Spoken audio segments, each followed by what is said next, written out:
Hey everybody, it's Travis, nobody else's auto. It is 7:30 Sunday evening. Time for some more Gearhead Interactive live chat. Cream City Pete here, ready to go. There's Neil. Pete Winters on with us. Glad you guys are here and ready to go. Looks like Facebook is still connecting, but that's okay. They'll get caught up here shortly. Anyway, normal episode pretty much planned tonight. We got a lot of fun, exciting things to do, a lot of fun, exciting things to talk about. We have a non-Chevrolet promo for the first time in well over a year, which is kind of crazy. Hey, there's Kevin L. Ron's here with us. Rusty Okie, Andy made it. So, lots of things to talk about. Hippie made it tonight. We got a cool badge. We got cool story time. We're going to talk about the raffle, and the big thing we're going to talk about the third annual gathering of the Nobodies. So, big jobs here. There's Tractor Mike. Mark Tillene's here. So anyway, Christmas is here this week. Kind of crazy. It just keeps rolling right around on us. So before I forget, I hope everybody does have a good holiday and enjoys their week and has a good time. So kind of crazy. We've been together for several years now at this point, like probably 4 years. That's nuts. So after 290 episodes, that's kind of crazy. But anyway, JP's here. Ralph made it. Facebook is still sitting here scrolling. That's kind of odd. Usually YouTube's the one that's scrolling. Facebook's the one that's scrolling this time. So, yes, I did, Mark. We're going to get to that here shortly. Kevin's here with us. Kevin Brown. Yep, Mark. They're right here, ready to go. But anyhow, let's see. Okay, before we get too carried away, some things I want to touch on real quick. First, let's just do our housekeeping before we get too far into here. Autocorrect, please double check autocorrect before you hit send. I try to catch most comments. If I can't understand it because autocorrect changed it, I have to skip it. Hey, John Sanderson's here. If you're on the Nobody Show Facebook page, well, I guess it doesn't matter. Facebook isn't even loading yet. So we'll see if we can see what it decides to do. Trolls, we do occasionally get trolls. You guys do a great job of making sure they know they're not welcome. I ignore them. You guys make sure you run them off. We've got some people in place helping us with that as well now. Hubcap made her back tonight. Glad you're here, Matt. Super chats are awesome, and we always have this supercharged super chat badge ready to go for any super chats should they appear.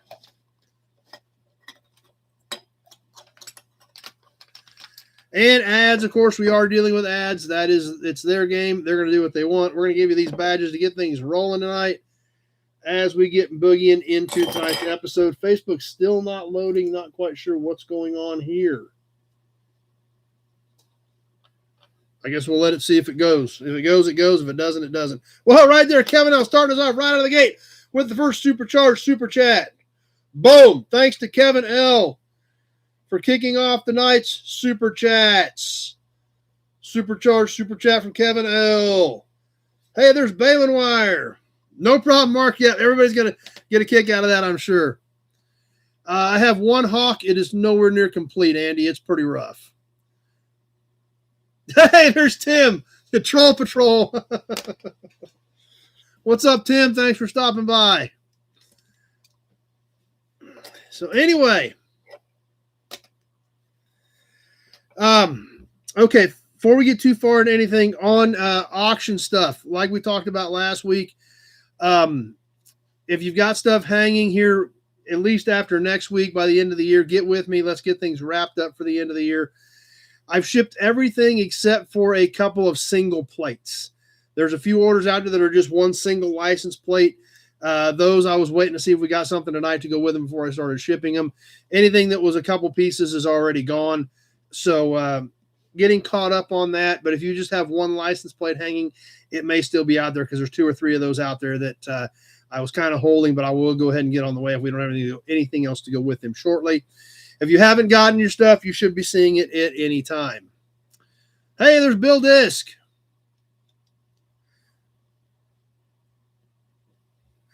And just like Mark mentioned, I did get a couple of packages this week, one from Mark, one from Pete. Appreciate that, guys. Thanks for the support. Hey, there's Sean and Christine.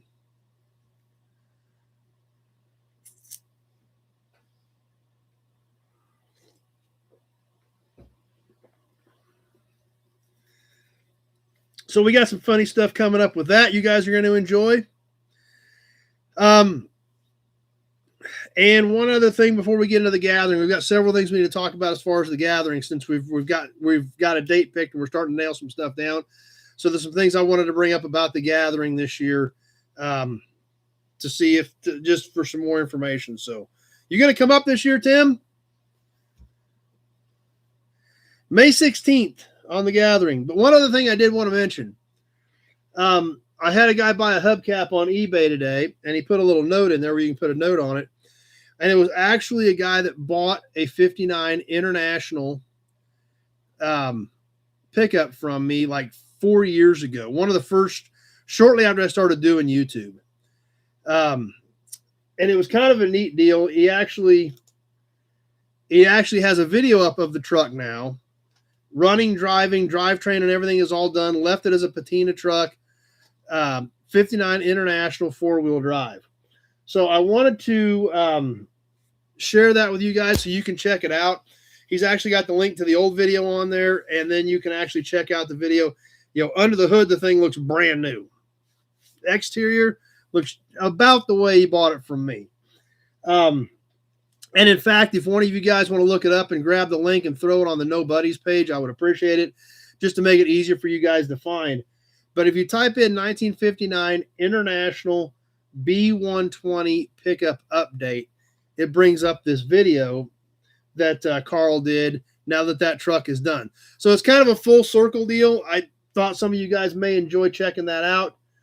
So I thought I would go ahead and mention that, since he put that on the little eBay slip, that it might be worth checking out. So if one of you guys can look that up and throw that link on there, maybe make it easier for everybody to find. But it was kind of neat to see it come full circle, running, driving, going down the road, and came out pretty nice. So, okay, yeah, perfect, Hippie. Let me. I ain't got that notepad in here with me. Yeah, I was cutting converters yesterday when you called, and I had Sawzall in one hand, a torch in the other hand, and it was kind of bananas. So let me jot that down. I don't have my regular notepad in here, but I'll put it on here too.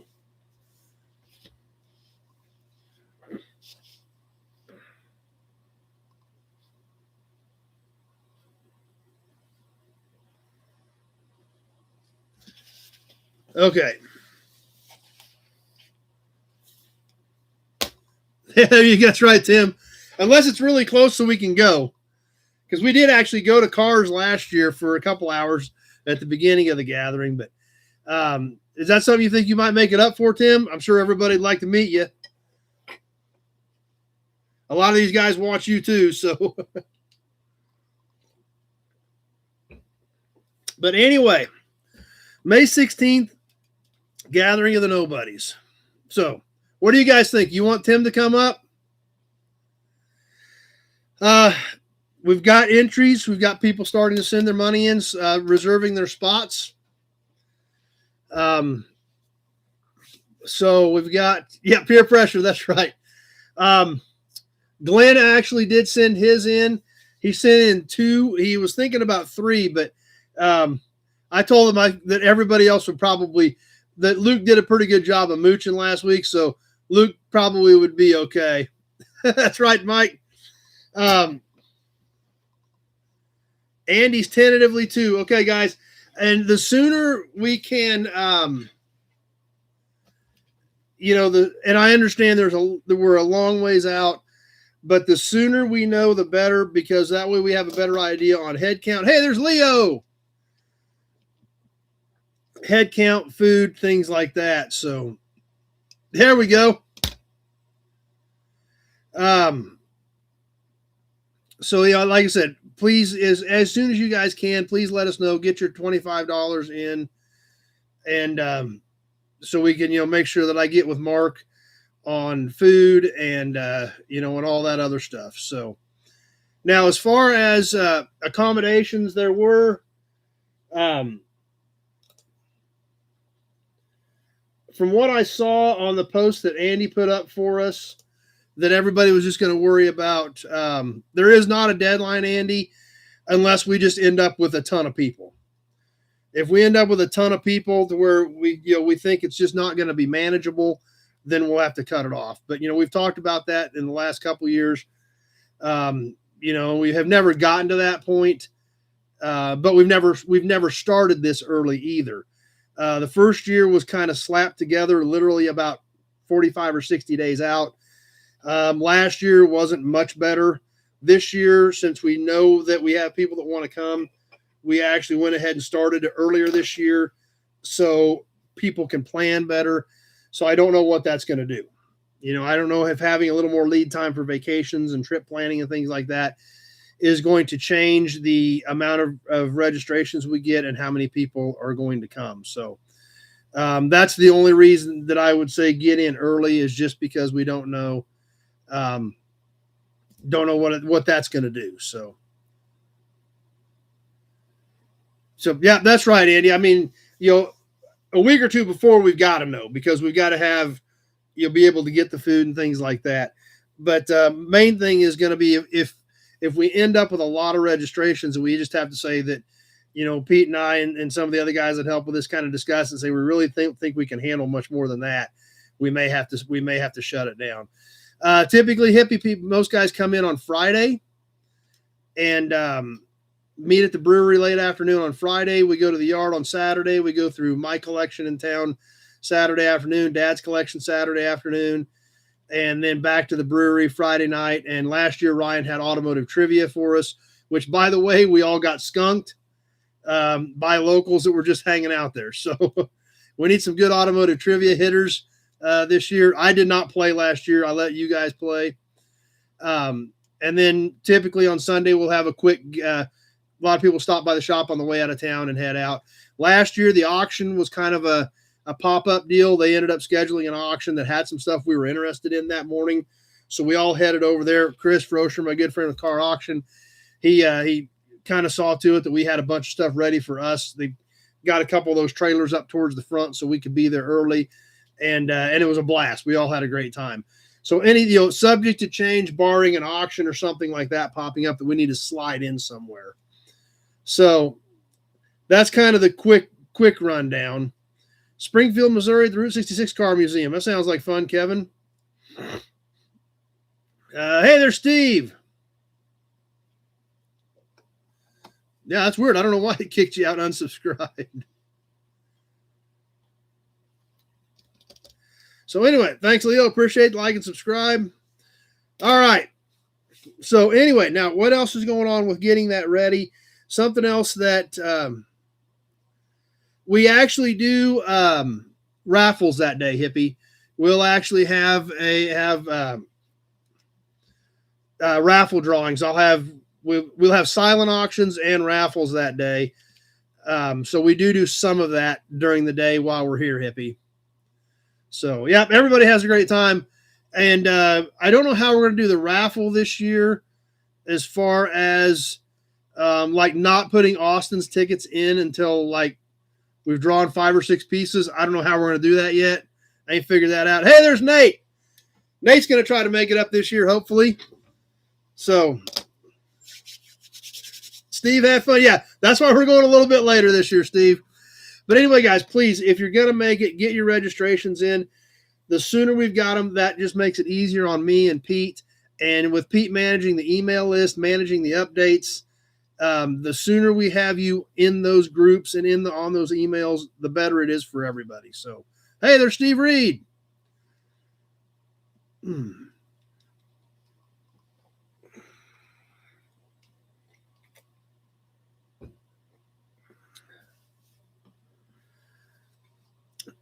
Now, something else, Cream City Pete called this week. I talked to him, and he brought up another great point, something to think about. Because I don't know, I think there's 4 of them coming. I think Cream City Pete's bringing 3 guys with him, so that's going to be 4 guys right there. That on their way down, he's like, where should we stop on the way down? And he brought up a good point. Where's Pioneer Village?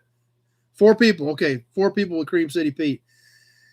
I was like, well, Pioneer Village is literally 2 hours and 45 minutes almost directly north of the yard. I mean, you can take 281 most of the way there. At Smith Center, you got to grab 36 and jog over 6 or 8 miles and then go on up north to Pioneer Village. But something to think about, guys, is if you're coming and you're coming a little early, you got a little time, maybe catch Pioneer Village. You know, if you've never been there before, it's a solid day, if not day and a half, 2 days. But maybe you can catch it for a day. So be thinking about some of that stuff on the way down. You know, maybe you can catch some of those if you're coming up from the south. Gasoline Alley in Sapulpa, that's a cool place. You know, he does some stuff for us. You know, check out some of these places that, you know, we talk about on here, on your way up or on your way back if it works out. So I thought that was pretty cool. And also, Pete, did you book the lodge? I was going to ask you about that as well, because I started to talk about hotels a little bit, and everybody just said they could take care of their own. Something else to think about. That's right, Andy. It is. Man, Mike's a good dude. He same thing. He came up, the Dodge milk truck that he's got came from me. That's how I met him. He came up and bought that. Okay, so that Pete's got the lodge. Cream City Pete's got the lodge. Pete Winters has the Hideaway. My sister has one more Airbnb that has 3 beds in it. If anybody's thinking about going Airbnb instead of hotel, especially if you like with Cream City Pete, you got 4 guys coming. So the third, she's got an Airbnb here. Then she's got another one about 8 miles from here that are both open on the that weekend. So if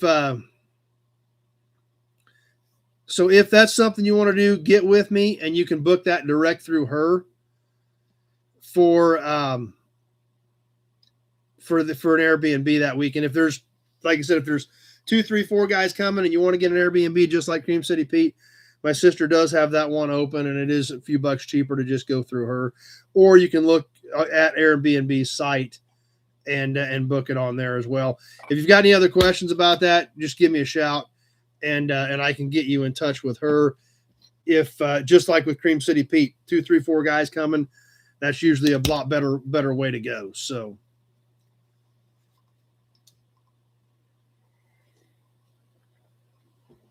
But other than that, it looks like things are coming together.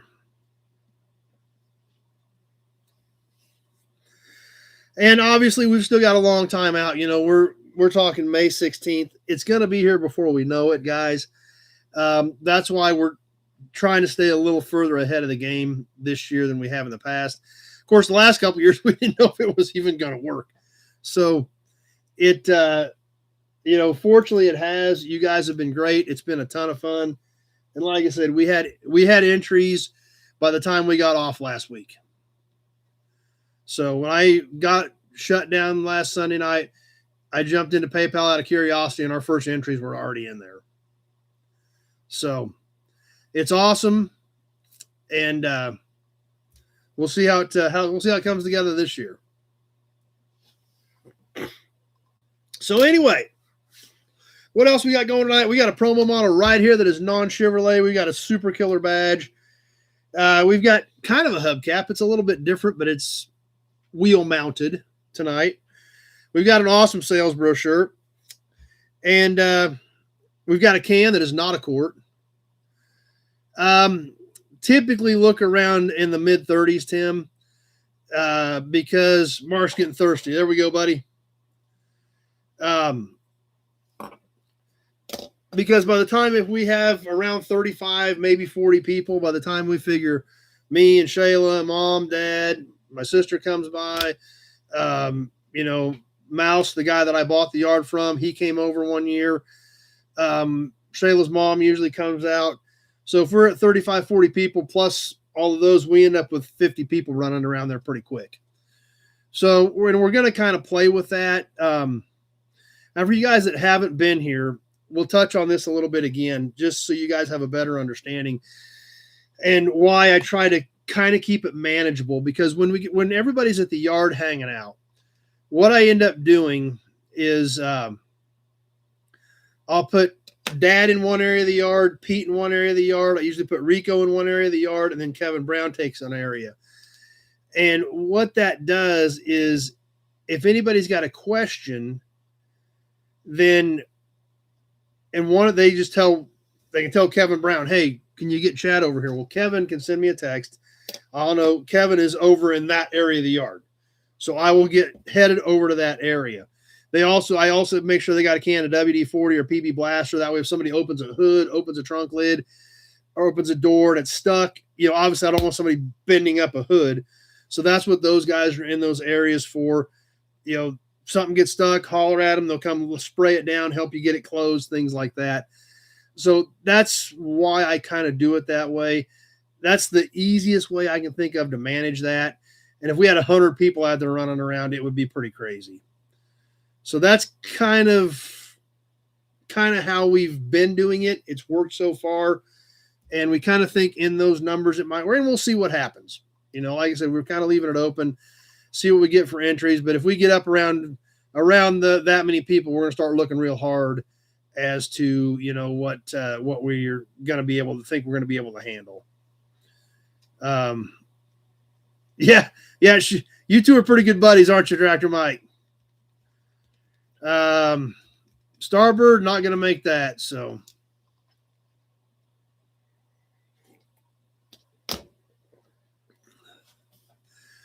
So anyway, for you guys that haven't been here, that's kind of roughly how we do it. I don't know if that's the best way. I don't know if that's the right way. It's the way we fumbled through it. So I guess that's what we're going to keep trying.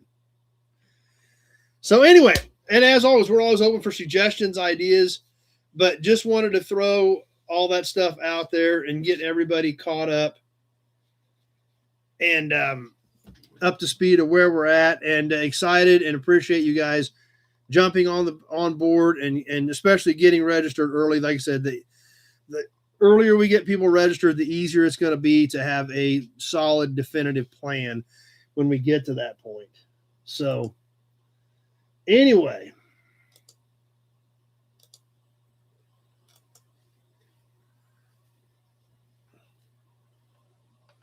let's jump on over to Facebook, the Facebook page real quick, see what you guys have going on over there, even though it still won't connect.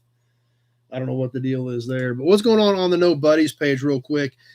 And then we'll get to some of this other stuff. You guys want auctions tonight? Or are we auctioned out? We've had a lot of stuff going on auctions the last couple of weeks. You guys tell me where we want to be if you want to do auctions tonight. I did get more stuff ready if you guys are ready. Let's see. What's Matt? Oh, thanks, Matt. I appreciate that. I always forget to throw that stuff up. I appreciate when you guys share the stuff, the Nobody stuff, over the Nobody's page, because I always forget about it. Pete's just like, always auction. It's like, that's a lot of lights, Matt. That B4C was pretty cool, Pete. Did you buy that? You should have bought that B4C. Hey, there's Mike from Waverly, Texas. I see absolutely nobody who is against auctions.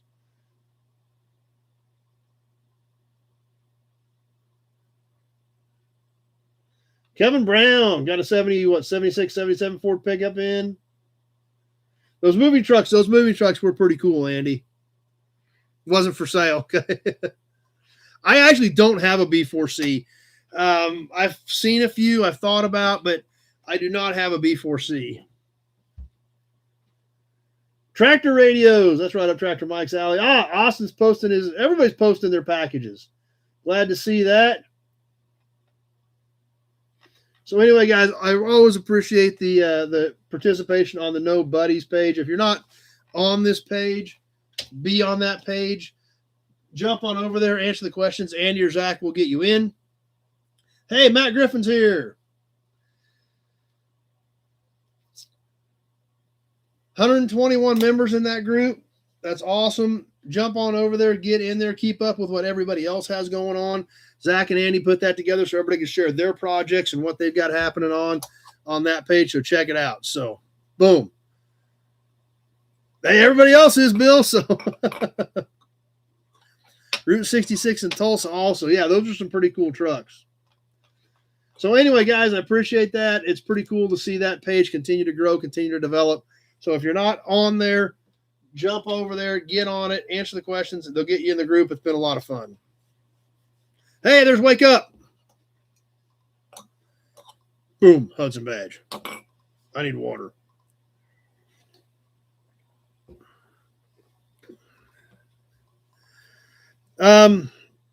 Let's see.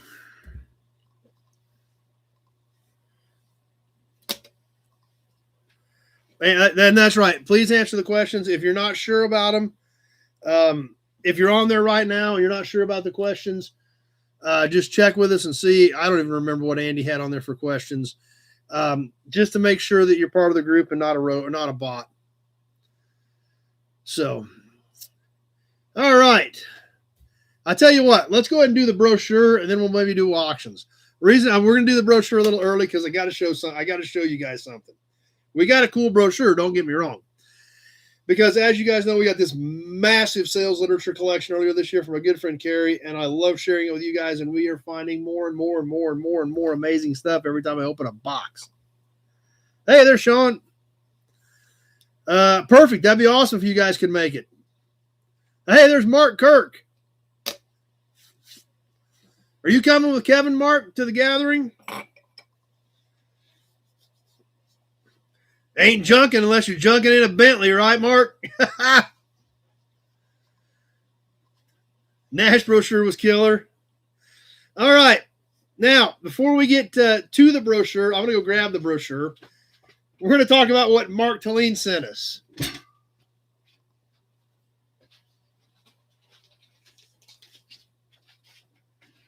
Oh. So I'm sure you've all been curious. What did Mark send us? What kind of care package did I get from Mark this week?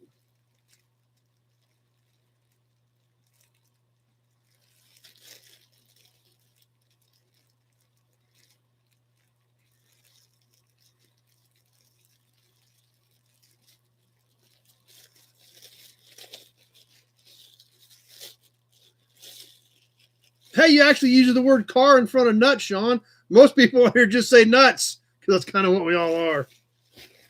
What did Mark send us? Mark sent us something to assist with our brochures. White gloves. He sent us a whole sack of white gloves.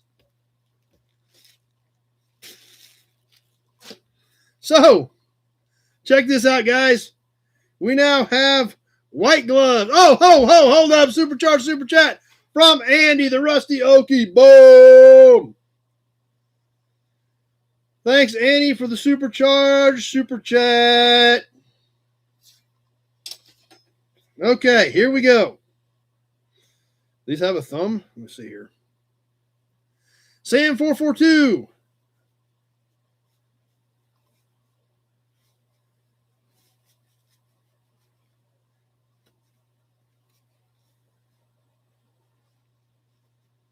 All right.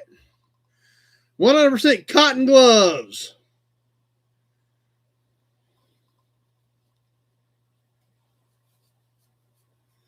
Thanks to Mark Talene. I look like a mime. All right. Here we go. Moonlight Amigo, yeah.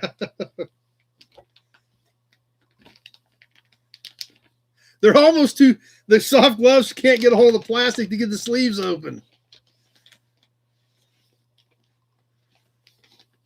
All right. There we go. Oh, look at that. Envelope.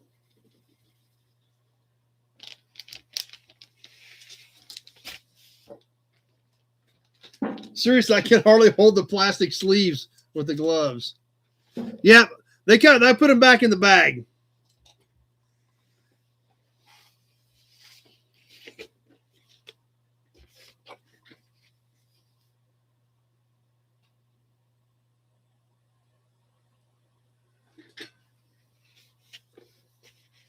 I've not opened this.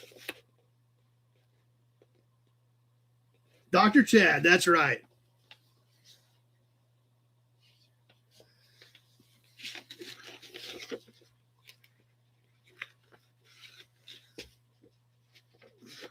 I know what brand it is because there's a symbol on the front, but oh, look at this. We got it upside down. Here we go, guys.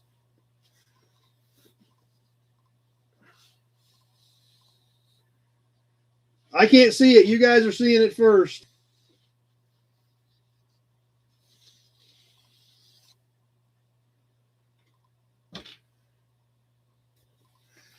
Cadillac for 1955.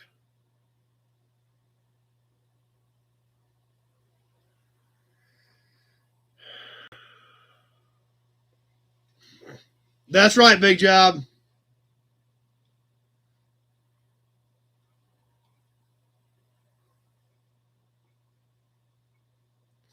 There goes a lots of hearts and 100%. So let's take a look inside this thing. So far, pretty impressive.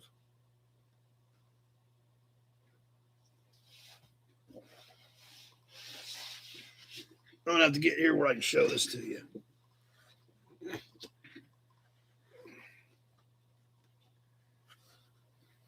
Actually, Caddy started with fins in the late 40s. Looks like a Series 60. No, that's a Fleetwood. 55 Fleetwood. Yeah, lots of wows. Yeah, that's an understatement. More wows.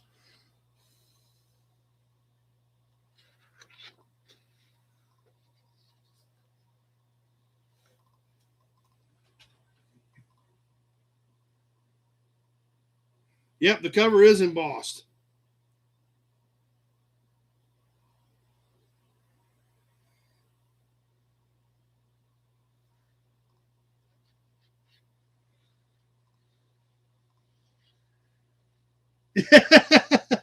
Sounds good, Tim. We'll see you later. You can stick around. It'll be all right, buddy.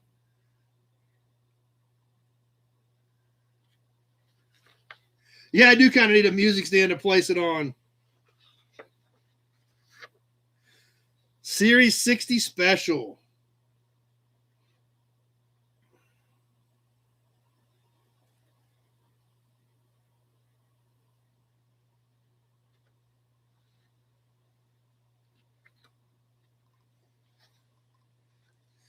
And the 62 coupe.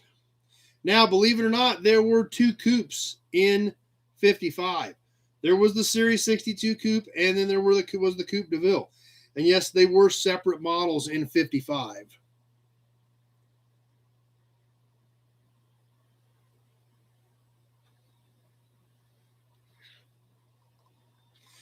And there's the Coupe de Ville. Now, I don't know if you guys can see it or not. These actually did say Coupe de Ville right by the quarter window. The Series 62 did not say that. Yes, they were both Tudor hardtops. However, there were some trim differences between the Coupe de Ville and the standard Series 62. If you can see here, it does not say Coupe de Ville on this one. I doubt it. I'm sure there were probably lots of different artists on a lot of these. That's like Aussie Cool. That's pretty cool. Aussie Cool is pretty cool.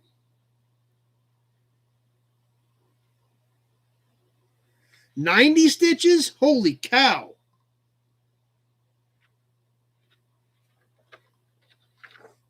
And then there's back to the Coupe de Ville.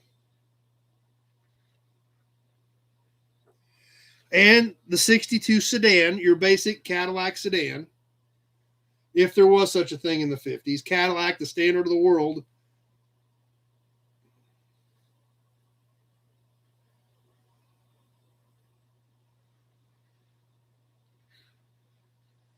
And check that out. The rag top. The Series 62 convertible. Now, if anybody wants one of these, I actually do have one of these stashed in the building. I always thought I'd do something with it. I haven't gotten to it, so I would sell it. But I've actually got a 55 Cadillac convertible in one of the buildings right now.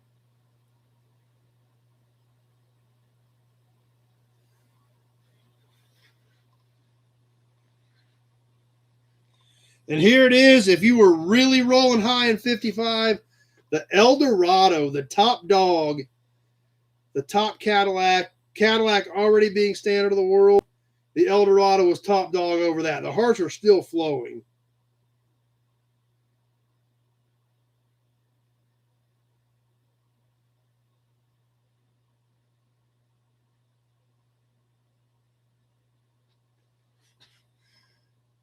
Another great brochure performance.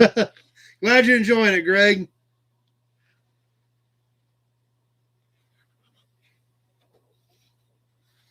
The 75, the limousine chassis.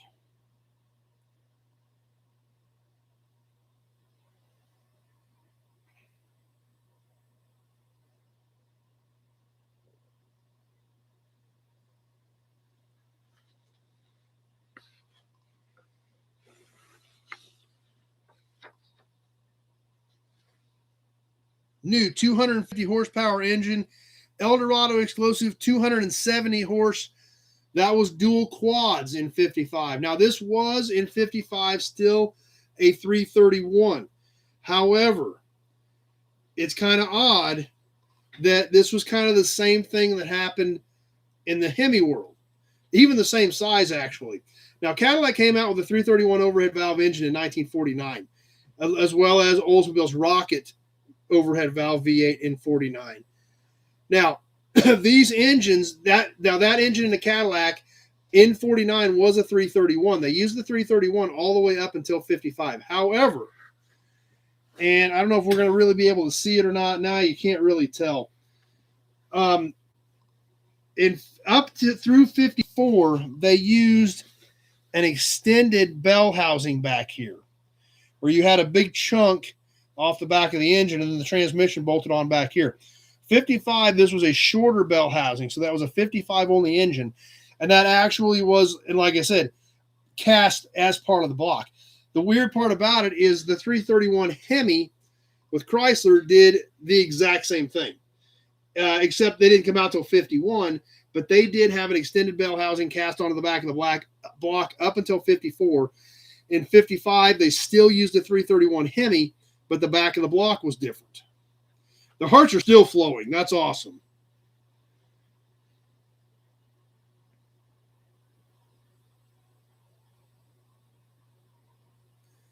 That's a lot of hearts. Thanks, Leo. Hydromatic drive, power steering, air conditioning, power brakes. Now, you got to remember, air conditioning was a pretty darn big deal. Air conditioning had only been out for a couple of years in production cars. I think Packard actually played with it around 1940. But as far as it becoming a regular option, you didn't really start seeing air conditioning until 53, 54. And it was all pretty much premium cars at that point. But you just didn't see a lot of air conditioning at that point in the game.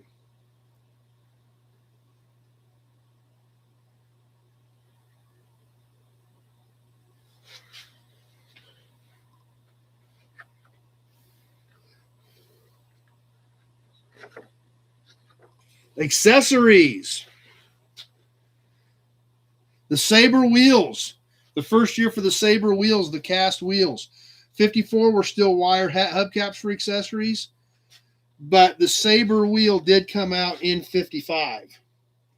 Tinted glass, fog lights, pre-select radio, spotlight, Atronic eye.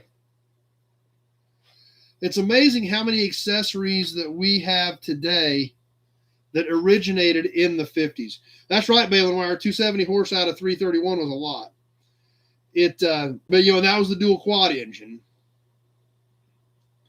But when you look back at a lot of these accessories that became available throughout the 50s, a lot of what we have today started there.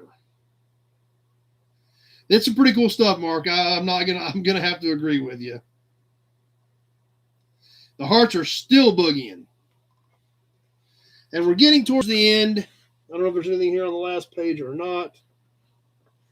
What do we have here? Specifications on the 55 Cadillac.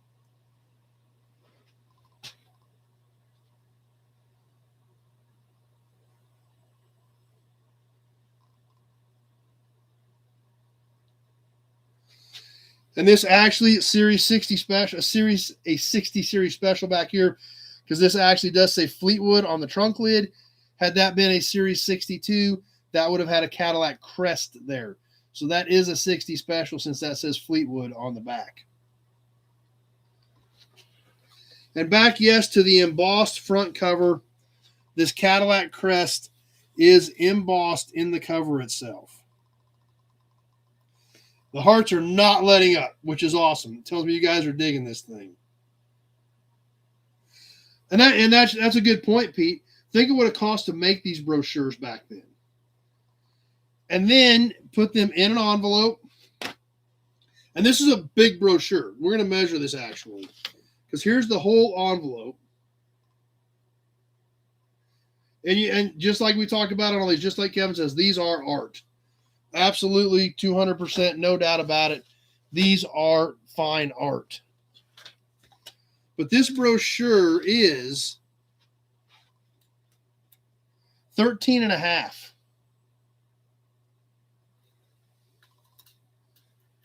by just under 13 wide.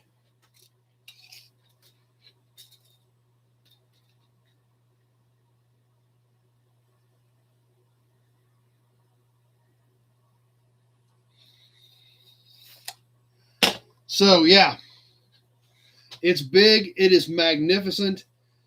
It still has the original envelope. The hearts are still going. Somebody's going to have their finger worn out from clicking the heart button, but I appreciate it, guys. That tells me you're digging it.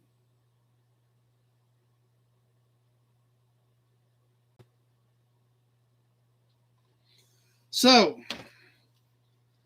let me gently place this back in its envelope.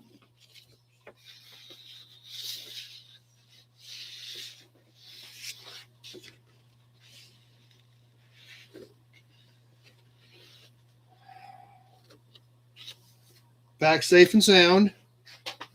Let's put it back in its sleeve.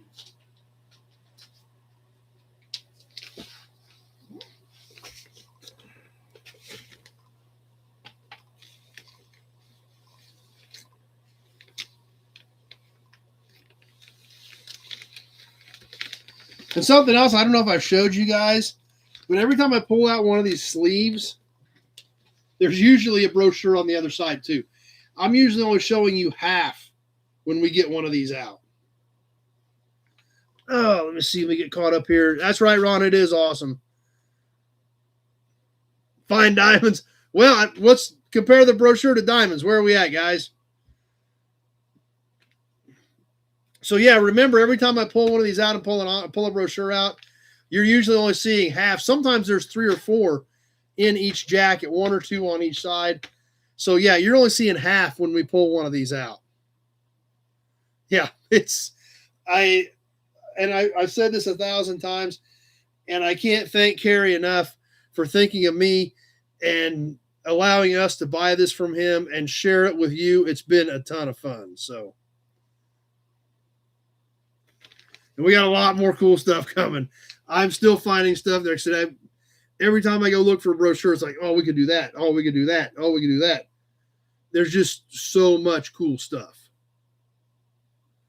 So, anyway, just showed something better than diamonds. There you go, Sean. I still feel like a mime, but that's okay. All right, let's go put this thing away because it's big. We need to get it out of the way.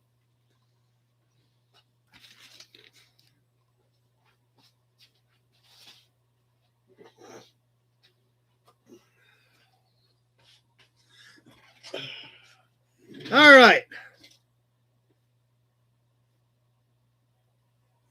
And thanks to Mark for hooking us up with white cotton gloves to do this the proper way now.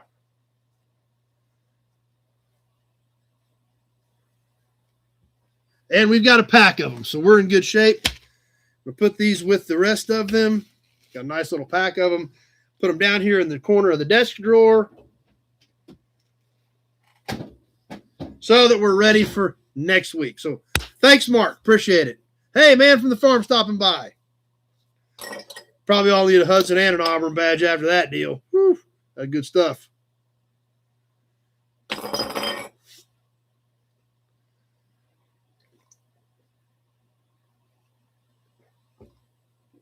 We ready for auctions?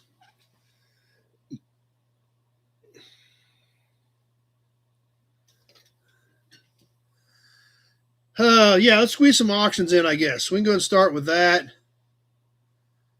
And then and then we got the badge, the promo. Man, we got great stuff tonight. I'm excited. All right. We'll go ahead and knock out some auction stuff. That way, if some of you guys need to get to bed after a bit, we'll have that done. And you don't miss out on anything. Jeff from Ottawa's here. All right. Let me move the boxes over. Oh, Pete hooked me up too. F-body book. Nothing wrong with that. Thanks, Pete. Appreciate that. Oh, and I think he was also trying to sell me something. If you guys were at the gathering, he sent me this Hot Wheel too. So I think he's trying to tell me something. Because that's almost identical to the one that's been sitting in the shop under the deck for like, I don't know, 15 years. That's already been painted and hasn't been put back together.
Yep, we're good, Pete. I just actually had to slide them out of the way. We're good.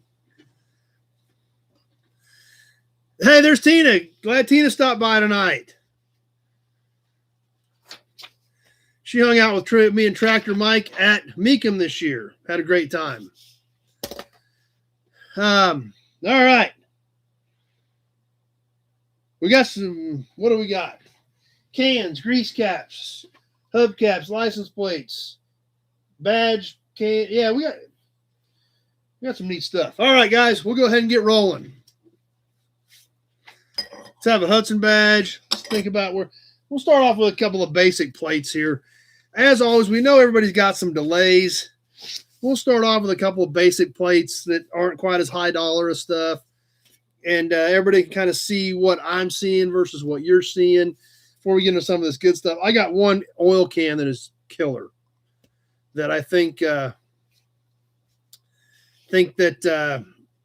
you guys are really going to dig. And I would never sell it unless I had to. It's that cool. But as always, we'll get into the auctions. We will talk about a piece. We'll show you the piece. We'll talk about the car. We'll talk about the piece. We'll talk about any damage it may or may not have. We may give you some dimensions on the piece. As we're doing that, if you're interested, go ahead and throw a bid out there so that we know that I got some interest in it. After we get done with the description, we will announce where the bids are. Hey, there's Tony stopping by.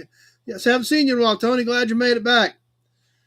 We'll put it on the timer. We will go 90 seconds. I will announce when 30 seconds has passed. I will announce when 60 seconds has passed. And when I get to 130 on my timer, I will announce the bidder based on the high winner that I see on my screen. Facebook's still not working tonight, so it's all going to be YouTube. So what you see is what you get. Just depends on what you're seeing versus what I'm seeing. I think everything tonight, shipping will be included in the 48 states. If something is different, I'll announce it at that point. And like we talked about earlier, if it's just one small item, I may hold it till I can try to get a couple things in one package for everybody to save a few bucks on shipping. So anyway, we'll start off with a couple plates here before we move into some cans, and got a badge. We got some fun stuff. So that does not sound like any fun at all, Tony. You can keep it all up there.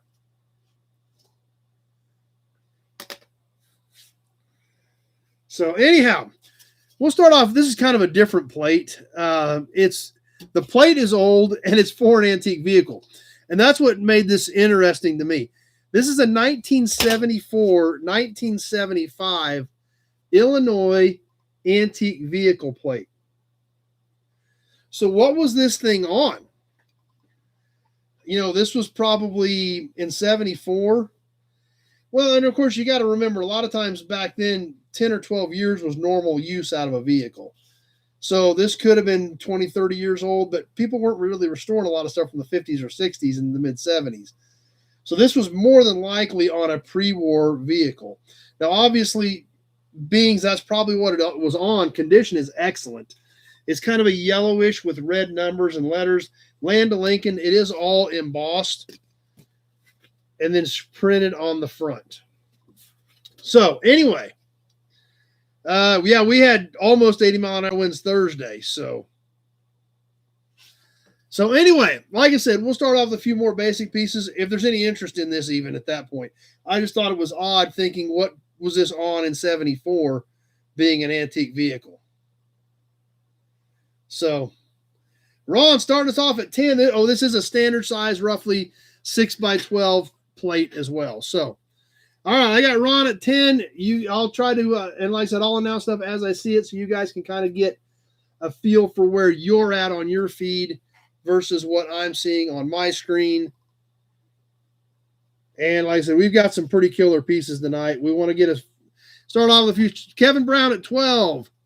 A few more basic pieces that everybody sees to know, so everybody knows what I'm seeing.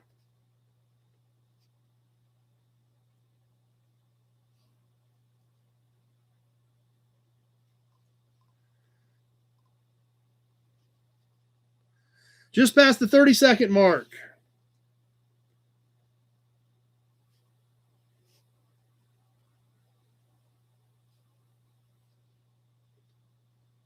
I keep wanting to check Facebook.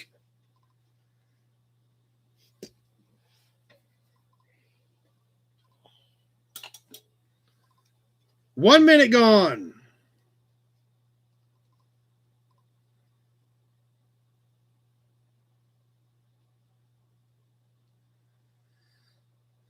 In Illinois, it would have been pre-49 for that. So it could have been post-war, but probably not likely. Ron, 15. Hubcap, 15. I had Ron first. We got a few seconds left. Hubcap going to get back in there. And he does not do it. Ron at 15. Tony at 18, but it was 2 seconds too late. Hubcap had another one, but it was too late. Ron at 15 is who I had at the minute 30 mark.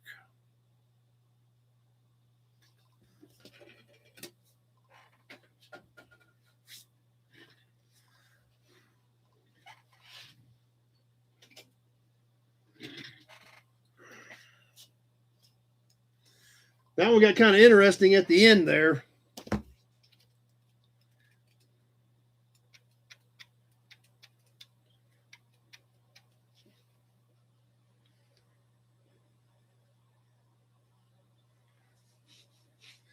Okay, we're gonna do a composite court right now. I think we've done one of these in the past, but I came up with another one at the last auction, and it's pretty clean. So, thought, what the heck? I'm sure somebody else is gonna want one of these.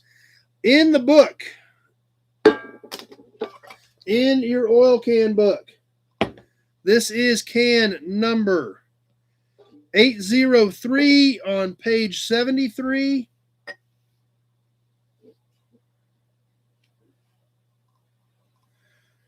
Which is 70s era Phillips 66 Aviation. Like I said, I'm pretty sure we've sold one of these before, but this was in a box I got at the last auction. It looks great. It's like, somebody wants this. What I don't understand is it's empty, but it's not punched. So I don't know what happened with this, if it was a extra can that got made, but who knows? but does have the Phillips shield on it, the big light blue V. Aviation stuff is always cool because it was not as common as the regular car stuff. Now, 20 years ago, and there again, this is a composite court, so 20 years ago, they weren't worth hardly anything. It was listed at $12, and as we've seen, most of the stuff we see in this book is worth 3 to 4 times today, if not more, what it was listed at 20 years ago. But can 803, yes, it is a composite one, Sean, cardboard. That's what I was wondering if it was like a promotional can. Can 803, where are we at? In the oil can book. Great condition. Has information on the back of it. 70s era, which is kind of crazy to think that this can's 50 years old. And even though it's a composite, it still looks this good. So, Sean starting us off at 15 on the composite Phillips 66 Aviation. Ron, 25.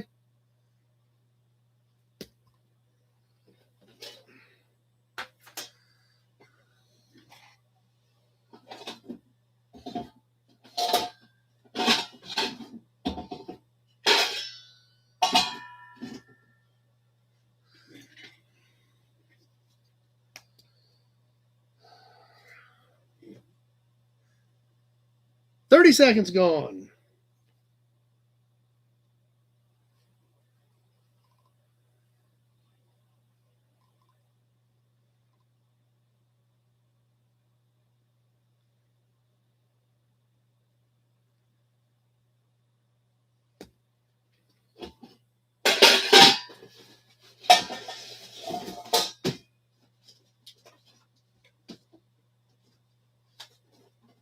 One minute gone. Ron at 25.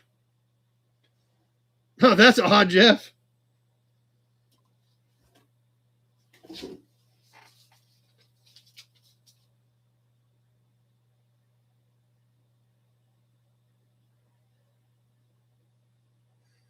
Working our way down to the end. I've got Ron at 25.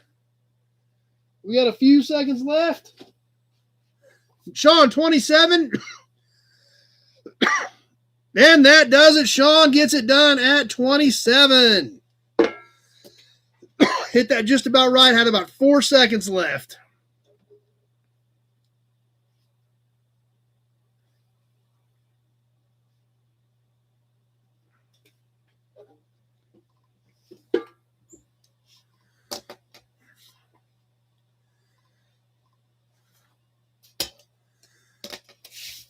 Let's look at another kind of funky plate. Different state. We've done a few of these, but this is kind of an odd duck. But that's why we're here. We, if all the license plates were blue and white in the same shape and same and everything, they wouldn't be near as exciting. Funny how that happens, isn't it, Mark? Check out this plate. Kind of roundy. Rounded edges. Kind of basically almost like an oval because it does not have any corners on it. In Wisconsin in 1946. This thing is kind of odd. Check this deal. I mean, it literally is an oval. No corners, black and white. It's all embossed and stamped. It's got a little bit of chipping and stuff in it, but considering this thing is how old is this thing? Well, almost coming up on 80 years old. Yeah, it's an odd duck, but that's what's different about this stuff. That's why we do it. That's why we collect this stuff. If every license plate was the same size and the same color, it wouldn't be very interesting. Savage is here. So it's kind of a different deal. Now, dimension-wise, it's very similar. 13 and a half, so it's a little bit longer than a standard plate because most plates are about 12. Chai Savage back again this week and just over 6.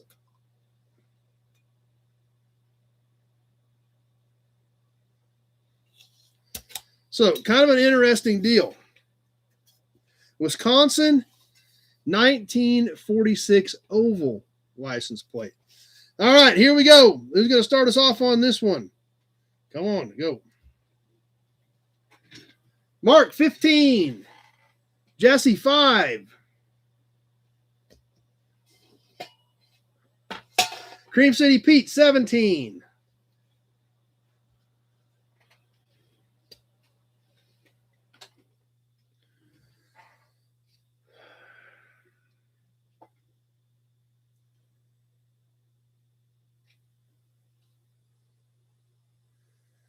$30 gone.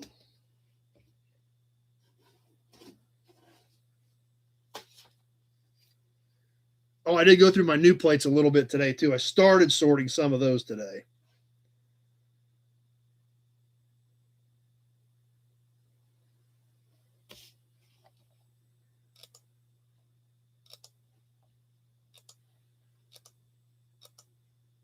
David D, 20. Pete, 21. 1 minute gone.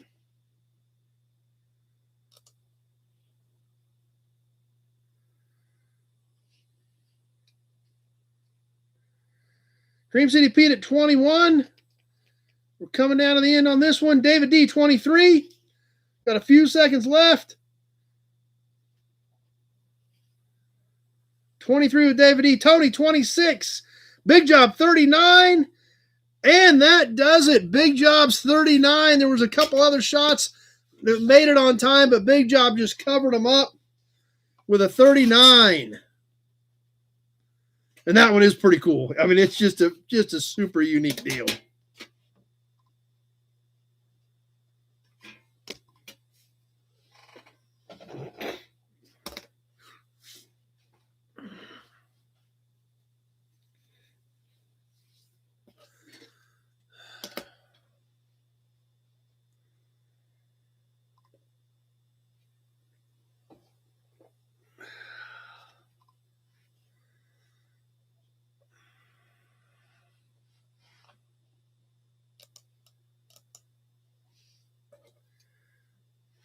Yeah, no kidding. That's right, Andy. That's okay. Oh, something else I was going to tell you guys earlier. There was a Tucker badge on eBay tonight. Thought about bidding on it. Didn't have to think too long. But there was a real deal Tucker badge on eBay tonight.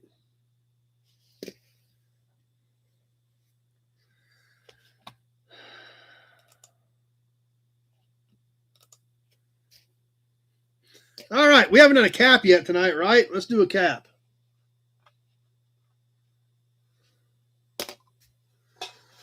We got any Mopar fans? The Tucker badge, it got stupid. It got insanely stupid. Let me look. I got my other, let me get on my other computer and look it up. When I was watching it at the end, and it was like at 6:82 with 6 seconds left.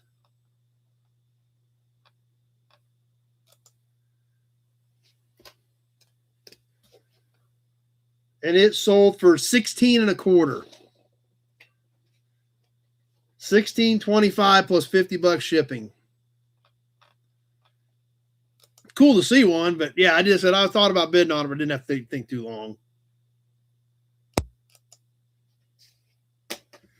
Yeah.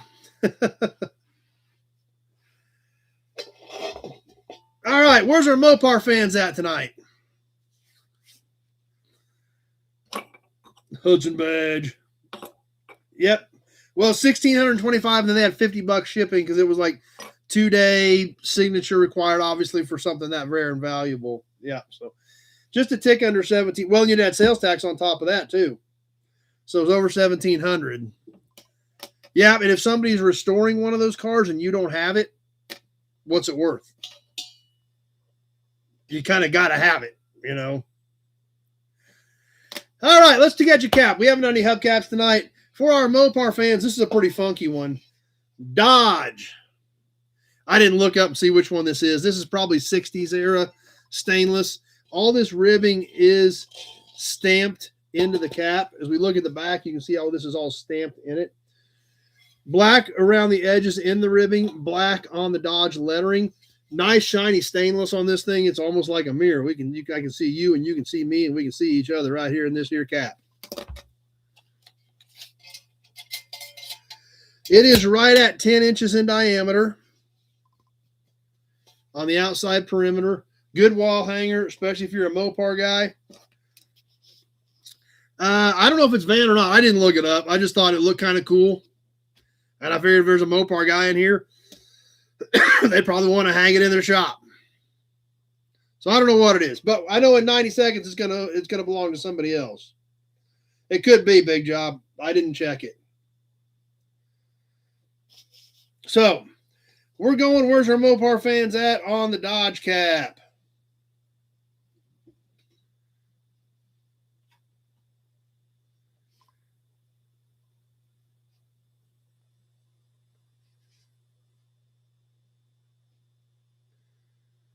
$30 seconds gone. Nobody wants the Dodge Cap.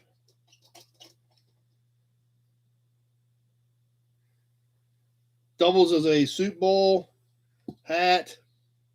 Kevin, 10.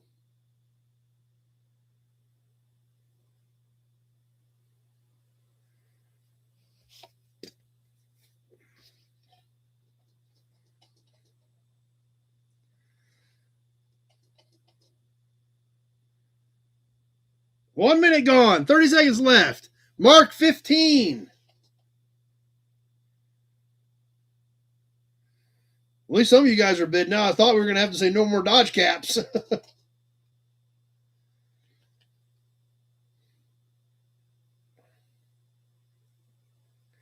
60-61 Dodge. Few seconds left. Mark at 15. Kevin, 17. And that did it. Kevin had 17.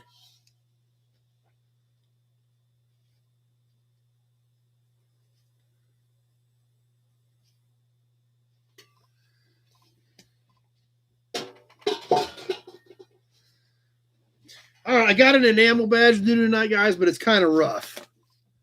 But I mean, these things are so expensive that even a rough one, some people would want because it isn't going to be as much as like a nice one.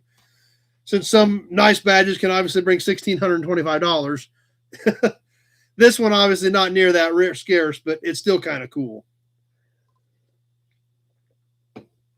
For the bow tie fans, this is a late 20s, I think.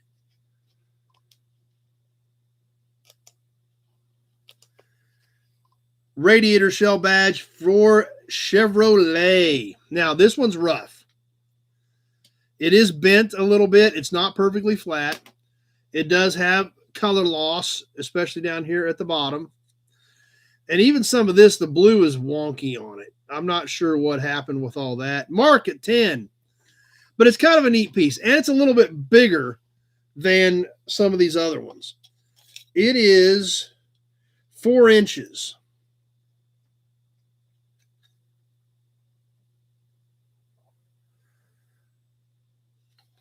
And it is at the top part it's an 1 3/8 inches tall. It's an 1 3/8 inches high.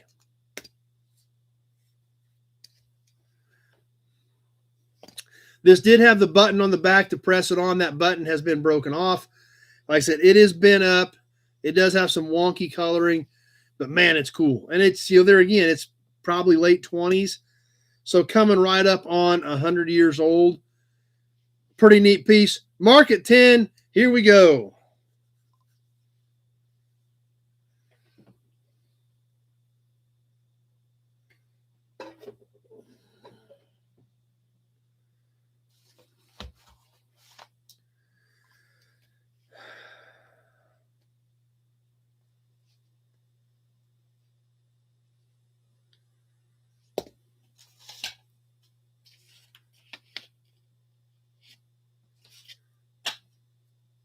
$30 seconds gone.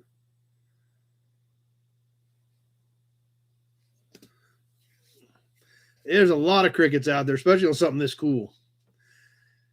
We're about to the halfway point, and there ain't nothing. Nothing. Mark at 10. Tick tock, tick tock, tick tock, tick tock, tick tock, tick tock, tick tock, tick tock. 1 minute gone. Tick tock, tick tock, tick tock, tick tock, tick tock, tick tock, TikTok.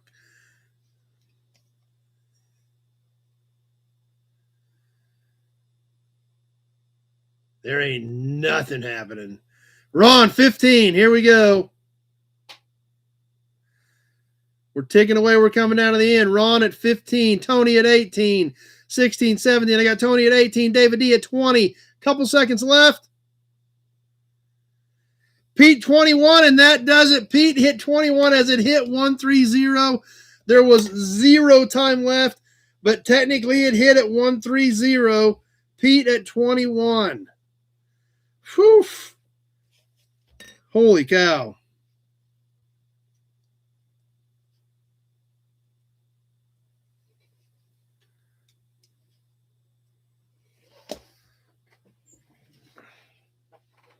I think that's a couple times you've been sniped tonight, isn't it, David D? Okay. I did promise you guys some new plates. We'll get one of those new plates out. I did spend, when was that? 3 or 4 months ago, I bought an entire pickup load of license plates. And I say, when I say a pickup load, it wasn't like heaped over the top, but over 75% of my bed was full of license plates. And that was the big truck. That was my crew cab long bed Cummins. So that was an 8-foot bed that was 75% full of license plates. A lot of it was new. And even the stuff that wasn't new, it was all boxed. So I have still got to spend some time with it. I started sorting a little bit today, but I did grab a couple that look cool off the top. So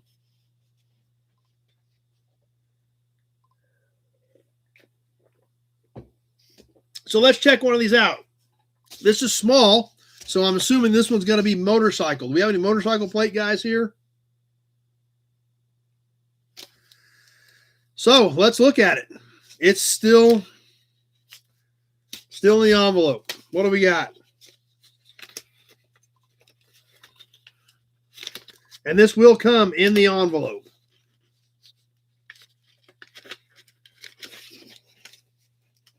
If I can get it, I get stuck.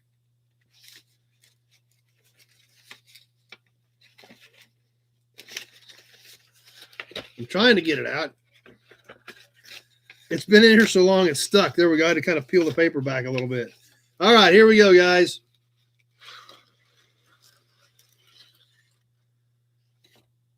(1971) Ness County motorcycle.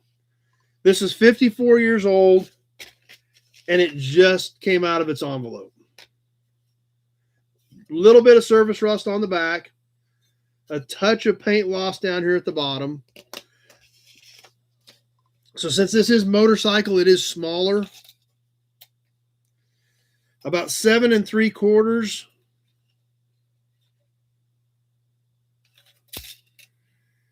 by about 3 and just under 4 inches high.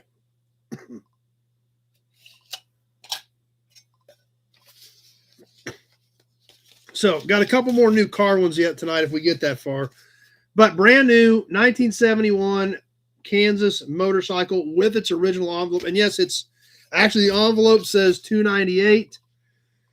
Tag says $298. Mark at 10, and here we go.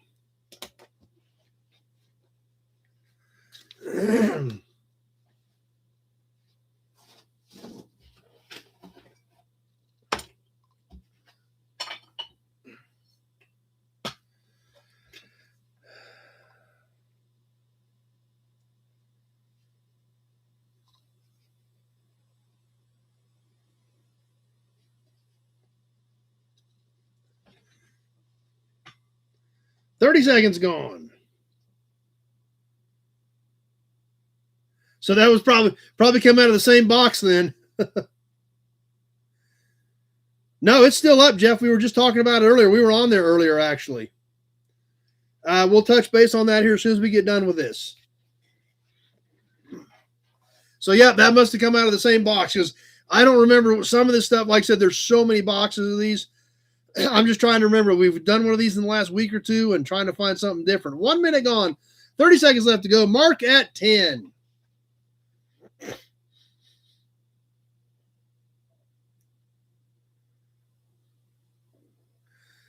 Pete, 15. Cream City Pete at 15.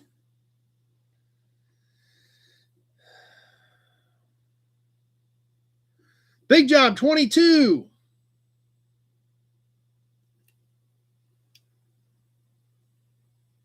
And that does it. Big Job, 22.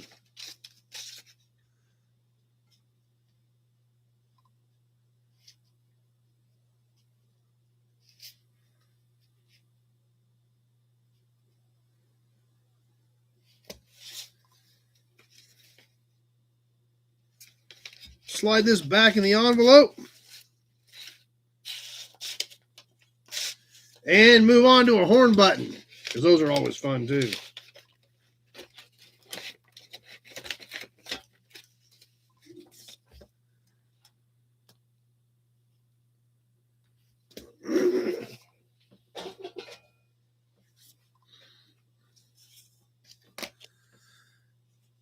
This one is, I'm going to guess, late 30s, maybe early 40s, maybe early 40s. Plymouth. This one is not quite as ornate. This is a stainless button on a plastic backing. But it does have the little ship in it. It's got this Art Deco style waterfall with the Plymouth badge right in here with the Mayflower in there. This is stainless, so I think it would polish up where this is kind of dull here. Did have a spring on the back for actually a horn button. It is size-wise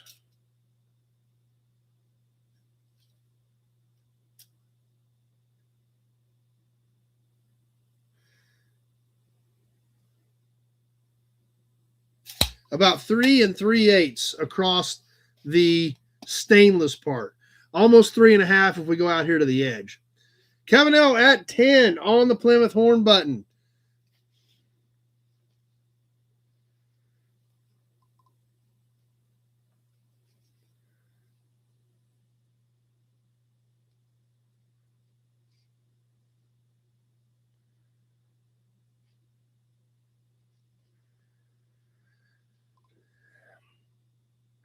Oil can guys, pay attention.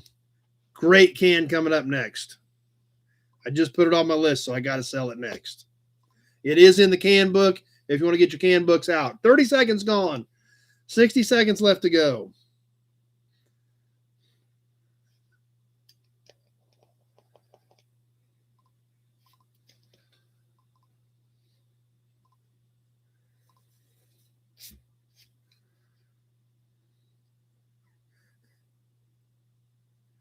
Kevin L hanging out there at 10. 1 minute gone. 30 seconds left to go.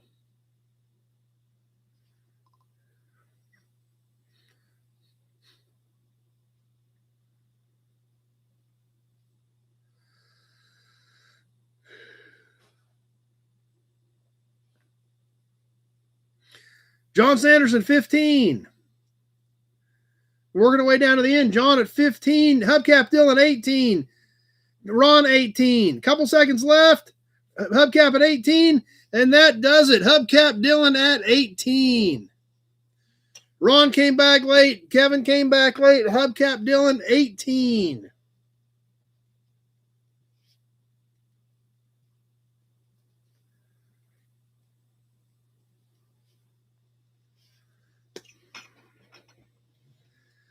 John had, man, there was a lot of people shooting. They just didn't quite get them in time. All right, can guys. This thing is great. We've talked about it in the past. If you get your can books out, we actually did. I got 2 of these. So we actually did one of these several weeks ago as our can. So if you get your hubcap, or your hubcap, I seen hubcap pop up. Get your can book out. Turn to page 87.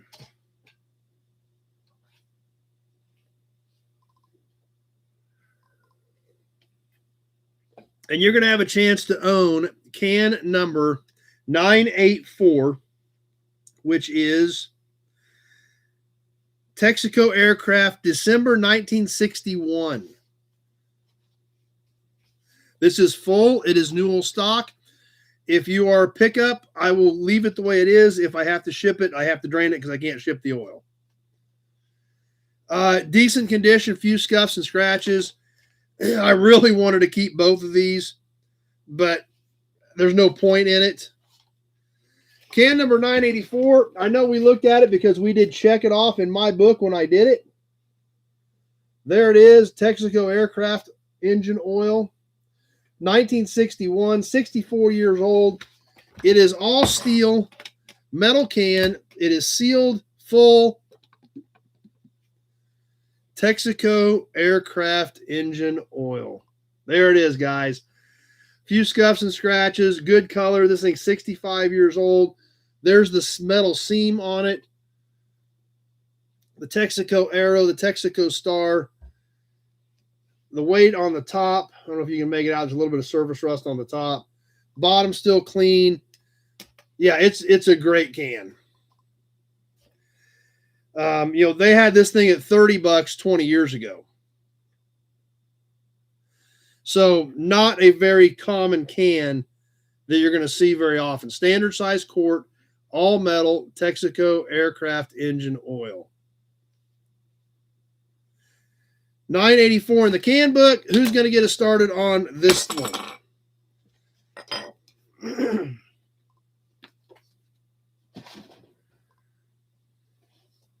Here we go, guys. Somebody started us at 30. That was what it was worth 20 years ago.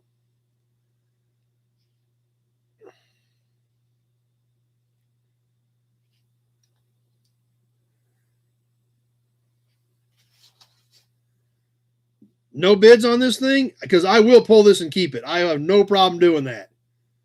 Because that's what I was going to do anyway. Yeah, that's what I thought. Then Ron has to throw a 40 out there.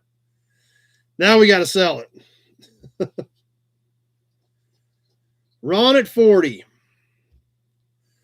It's great. Like I said, there were two of them in this box that I got earlier this year, several months ago. We haven't talked about the raffle yet, Tim. The drawing is in 2 weeks. We have not talked about it yet tonight. Ron at 40.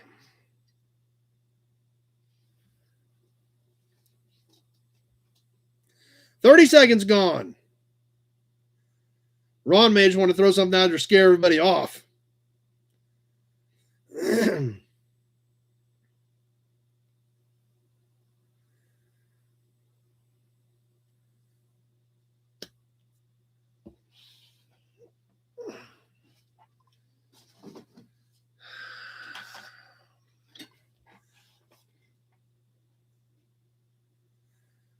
We're going to find out here in 30 seconds. 30 seconds left to go. 1 minute gone. Ron at 40.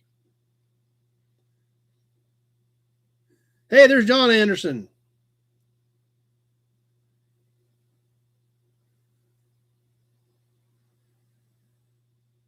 We're ticking away. Nothing happening.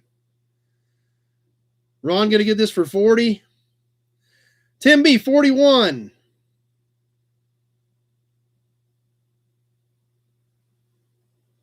And that did it. Tim B at 41. Ron had a 50 and he was too late. Tim B at 41.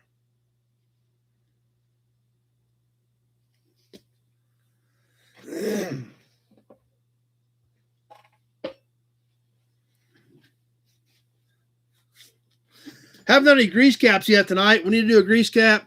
I got another new plate to check out.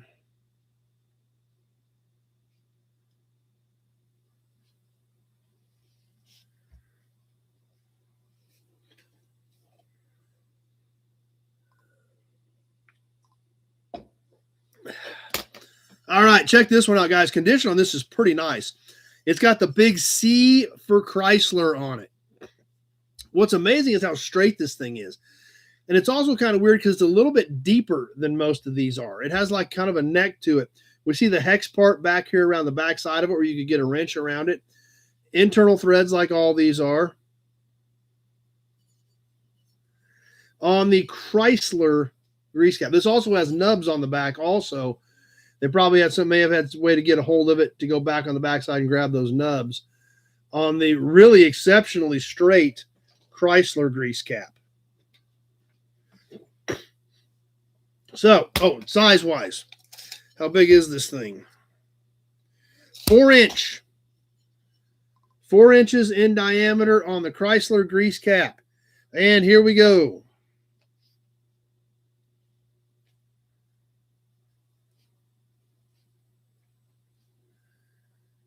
That's kind of what I'm thinking, John.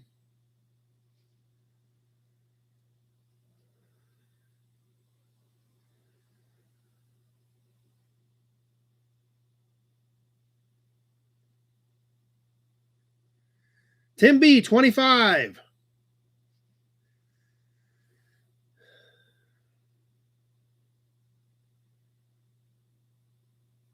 Just past that 30-second mark.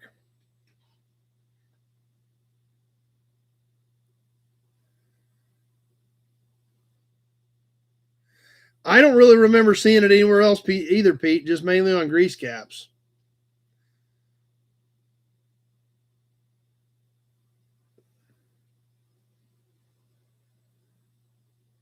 One minute gone, 30 seconds left to go.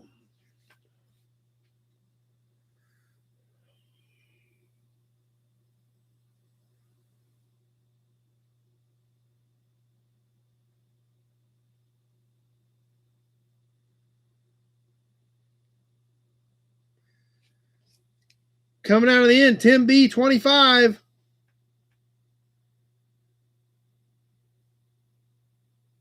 Ron, 30. And that does it, Ron, at 30.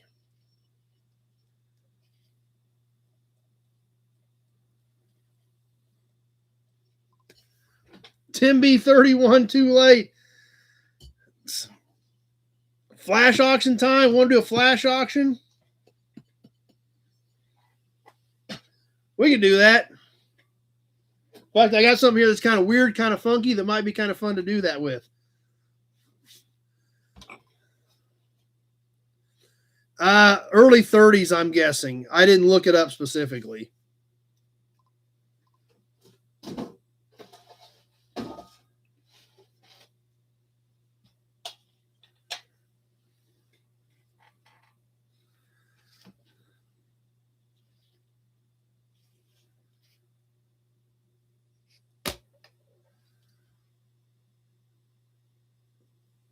Oh, that's awesome, John. That's pretty cool. I've never seen that. It looks like a heck of a show. I know Pete said he watches it. I've never seen it. It looks super interesting, but that's awesome that he's in it. That's cool. I guess I had this one written down. I guess we can do a flash auction. Well, this one we got to get it out of the envelope.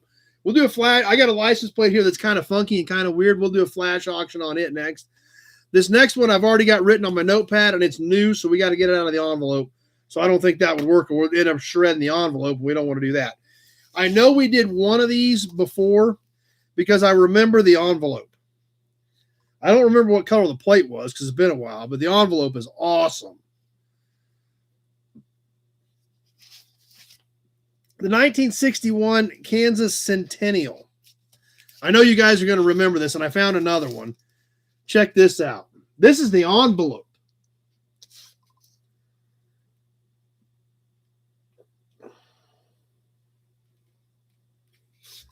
So let's check this thing out.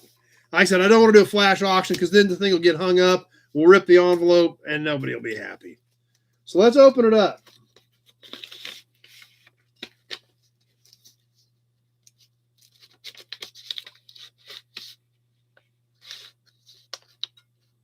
Well, it's white and brown.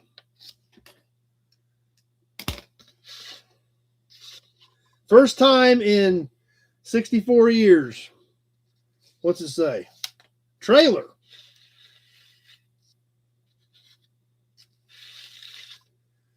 .32 trailer.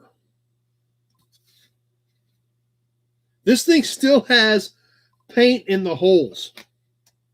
Yes, there are actually mounting holes right here that have paint in them still. A little bit of surface rust over here on the edge. See you later, Andy.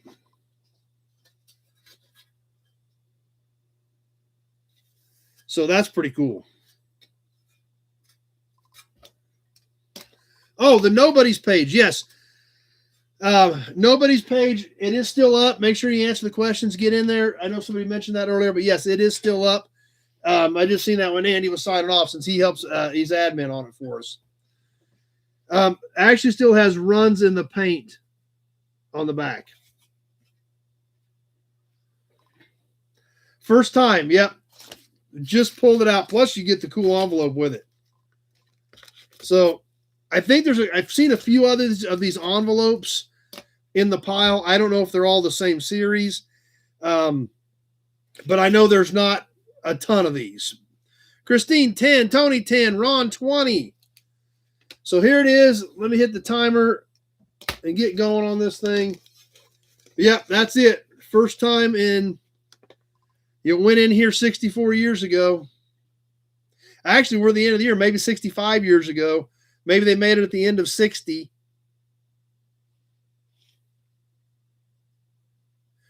Ron at 20.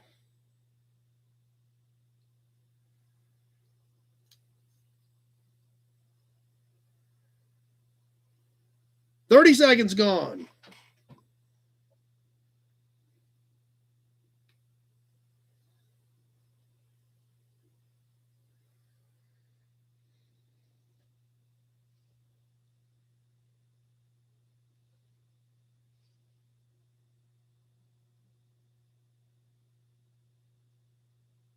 It might be a big job because it's awful quiet.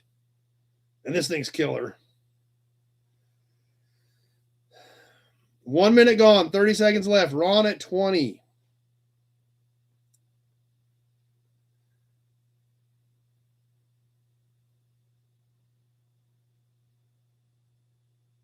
It's crickets. We're getting down to the end. Ron at 20. Maybe that's it.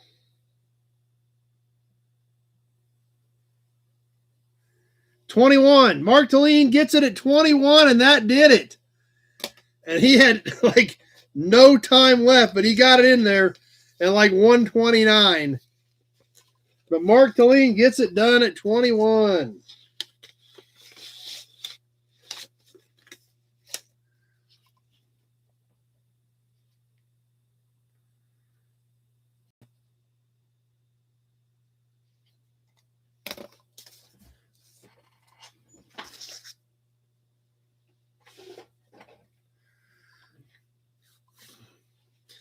And now we want a funky fresh flash auction. Here we go, guys. We are hitting the timer, 60 seconds.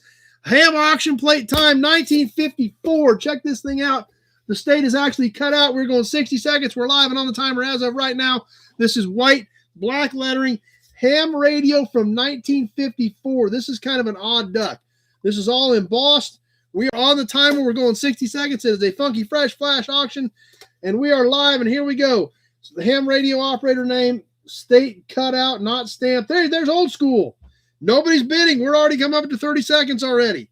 Funky Fresh Flash auction on the 1954 ham radio plate. Tony at 24.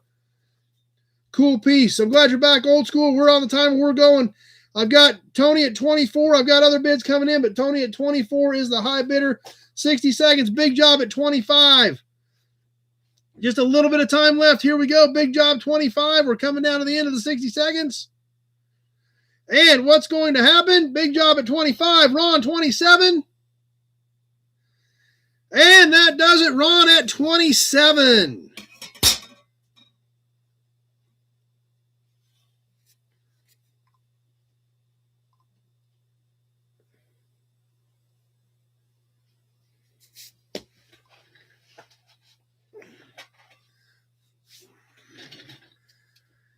Oh, I forgot to even write it down. Let me get this written up.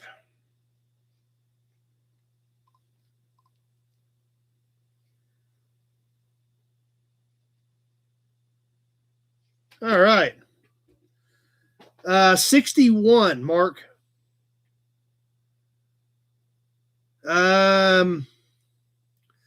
Everything is shipped, David, with the exception of a couple of plates that were just single plates. If that's the only thing you've got, David, was one tag, it may still be out there. because there's 2 or 3 out there that were just all they had was a single plate. So I was hoping to try to get something else with them maybe this week. So if not, I'm going to go ahead and get them coming. Gray Kitty hasn't been in here lately, old school. She's been hanging out in the shop. I don't know why she hasn't been in here for a while. So if that's okay, that's perfect, David D. That's the only thing hanging are a couple of just single plates. Oh wow, so Man from the Arm said he checked it and it's not active anymore. So you could actually use that and become a ham radio operator.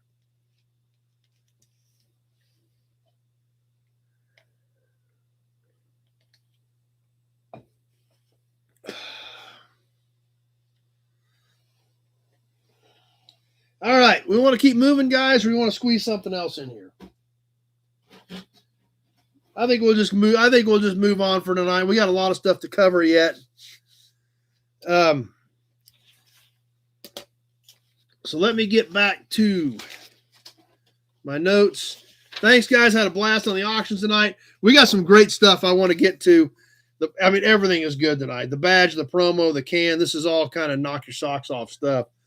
So I kind of want to get to all that stuff as well.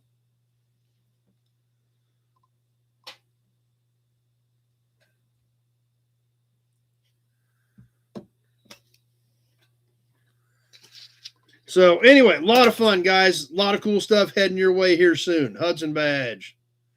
Nope, Jeff, that's on the list yet as well.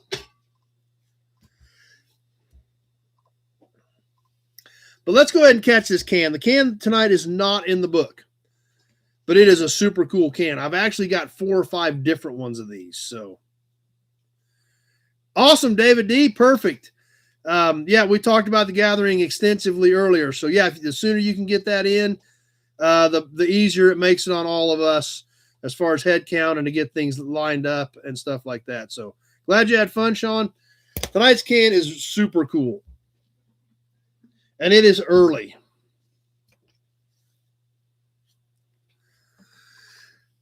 And like I said, I've got this exact can in 4 or 5 different not configurations, different oils, I guess is the best way to put it. From what I could find, and the problem of trying to research oil cans is it's so difficult because, a lot of the companies are still in business. You're finding oil at Walmart when you're trying to look it up, things like that. But from what I can tell, this symbol was trademarked in 1920, and it was used for about 10 years. I do know that it was used for about 10 or 12 years. So that pretty much puts this can in the 20s. And like I said, I've got a handful of these exact cans in different configurations. But from our friends at the Mobile Company, Mobile Oil Gargoyle E Light Body Oil. Check this can out. How many of you guys have seen these? It's pretty interesting. One side's blank, and then the gargoyles on 2 sides. The other 2 sides are white. There goes the hearts. It's pretty cool. Very unique. This one actually has a spout on the top. The other ones do not have this little spout made on them. There goes the hearts. That's a good sign. This is a very odd size can. A lot of you guys are really digging this thing. We'll get some more of these worked in. Now, this one is not on the auction. So it is about 9.5 inches tall. So it's under a foot. Hearts are still going. There was one of these on eBay last week. Big job.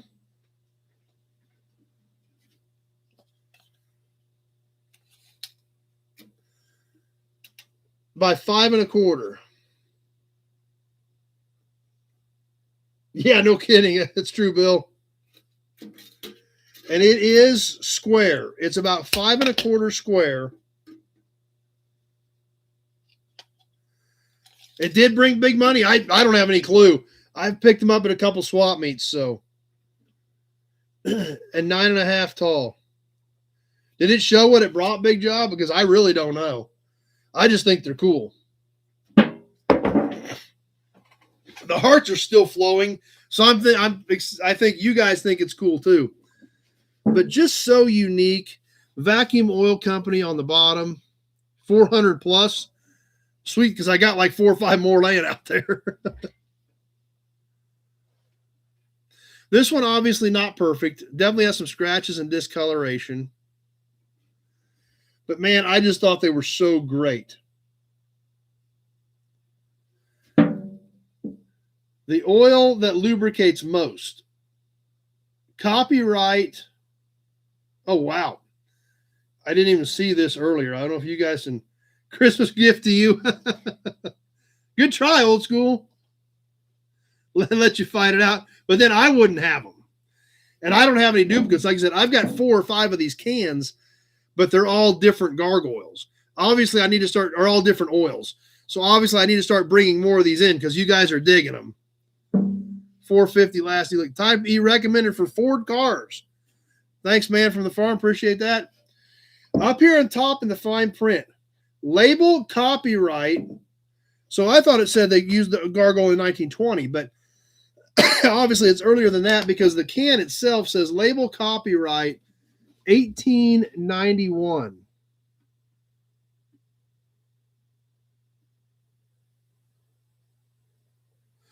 So this could be teens, or it could be just, it could be teens or early 1900s, 1905, 1910. So yeah, it's definitely 100 years old at least. But just really unique. The handle's kind of almost a curved shape instead of cut off on the side. There's no edge to it or no squared corners. Oh, I know, John. And like I said, I can't believe I know there's at least 4 total and maybe 5 of these that I've got.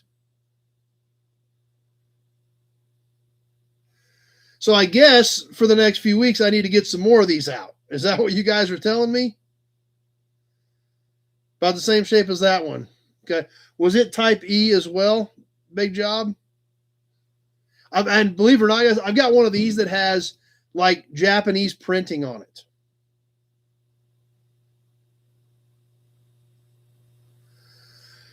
So like I said, I don't know a lot about them, but they're super unique. So I am hearing the vote is to start getting some more of these out. But a really cool piece, and we'll work some more of these into the chat since I've got several of them out there.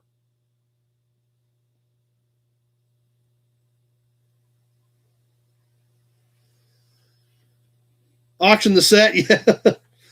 And I really don't know, old school, because everything was. Let's see what it says here. Light body, a light colored oil for cylinder lubrication of water cooled gasoline engines. Where an oil of light body is required, it flows freely in cold weather. So I'm betting, old school, that you're probably pretty close to that. Probably a 530. Could have been, in fact, back then probably was just a straight 30. Something like that is what I'm guessing. But definitely a lighter oil like that based on the description right here on the can.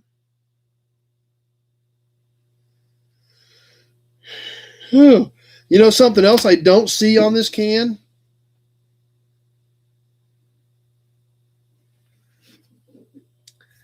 is it does not, unless it's up here on the top and it's kind of dirty, it does not say how much is in here. Glenn's never seen one this good. All mine are this good or a little better, I think.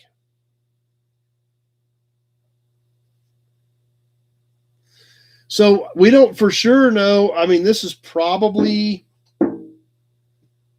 just I bet this is probably a gallon. You guys think this is probably a gallon?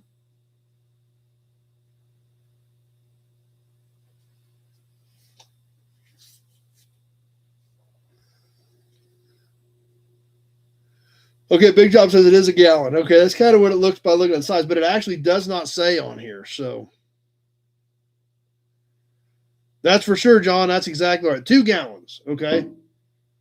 I don't know if that'd be 2 gallons or not. 2 gallons would be, that's only 5 1/4 by 5 1/4. Balin Wire says it's a gallon. I'm going with a gallon, I think.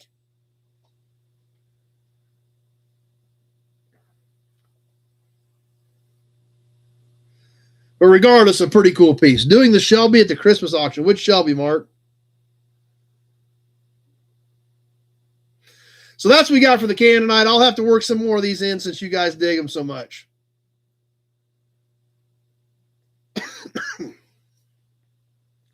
SAE 20, even lighter than 30 weight. So pretty neat piece. Glad you guys enjoyed it.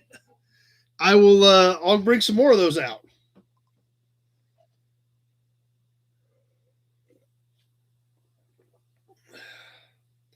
Oh yeah, I'm not selling the badge. I got so much money in that stupid badge that I don't think anybody on here is dumber than me, for one thing. Gargoyle is still used in high performance refrigerant oil. Yeah, we could do that, Big Job. That's true. Yeah, I doubt anybody on here is near as dumb. There's nobody on here near as dumb as I was for what we paid for that Shelby badge or that Cobra badge.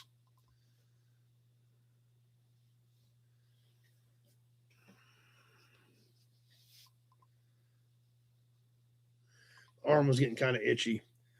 I was cutting catalytic converters off yesterday, and I decided to light my sleeve on fire, which was wrapped directly around my arm as it was burning. Minor detail, right? Man, I got the badge, the cap, and the promo all here, and they are all killer.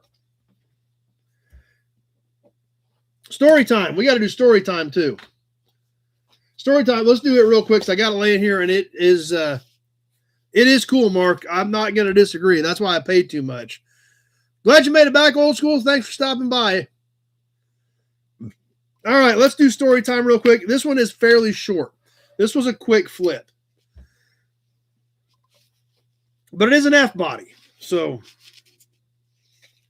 hey, there's Rich.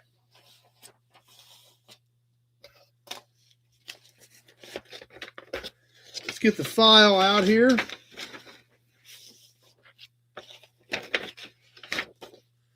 And on September, there you go, Sean. Give you a badge. There we go. And you guys don't want to miss the rest of the night either. The badge, the promo, and this, I'm calling it a cap. It's a wheel part, and it is, I bet most of you guys haven't even seen one in person before. Well, these are off of cars that I already own, Bill, so I'm all legal.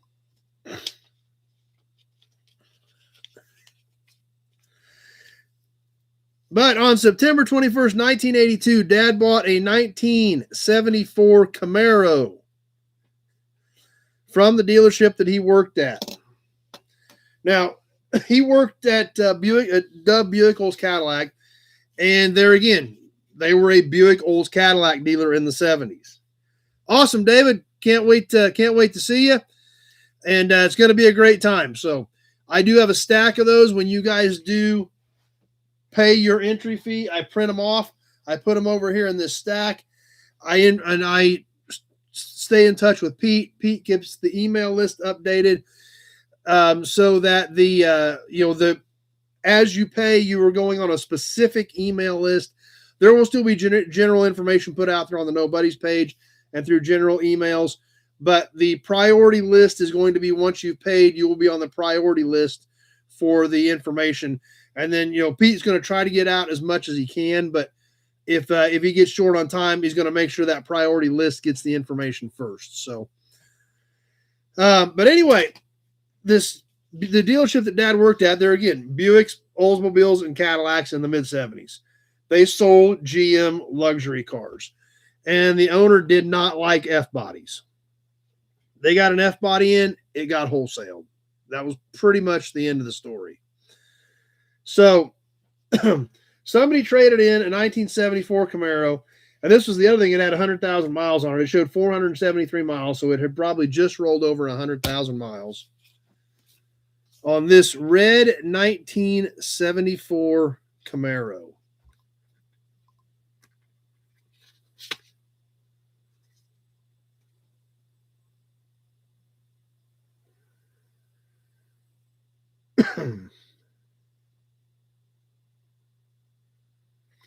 Now, there wasn't a ton of work done to this car, so you all right there, Pete? But Dad did do a little bit. As you guys remember, Dad has work orders on all this stuff that he did back when he did it. This one, relatively short, which is good. Didn't need a ton of work. Mountain balance 4 tires, painted the wheels, had to replace a piece of seat trim, clean interior, wash and detail, and had to put a console cover on it. So this was a pretty clean car when it was traded off.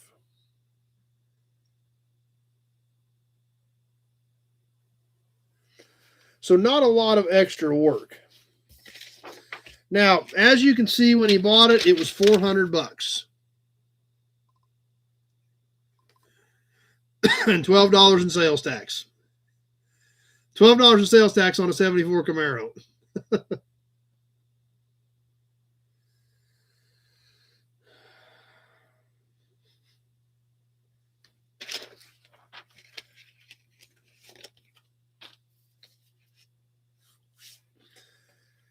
And there's actually no parts tickets on here. Mountain balance 4 tires.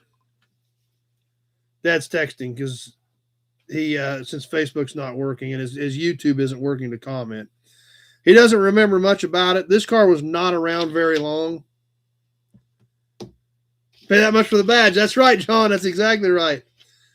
1982, Balin Wire. September 21st, 1982.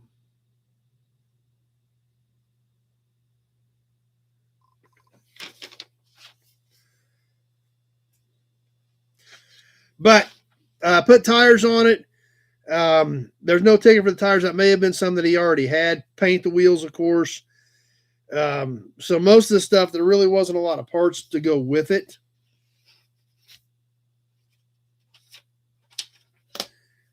And it doesn't have a date that he sold it.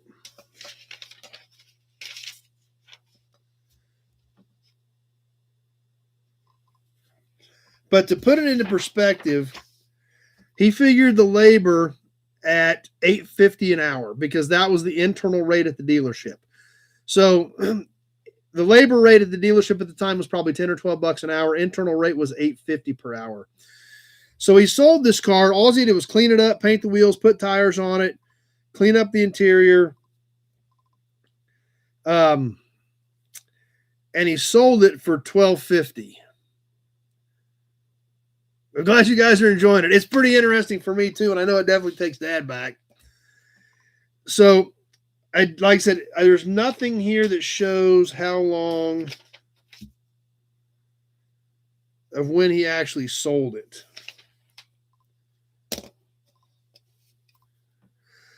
But it wasn't around very long, so I bet this car wasn't around for 30 days for no more work than he had to do to it.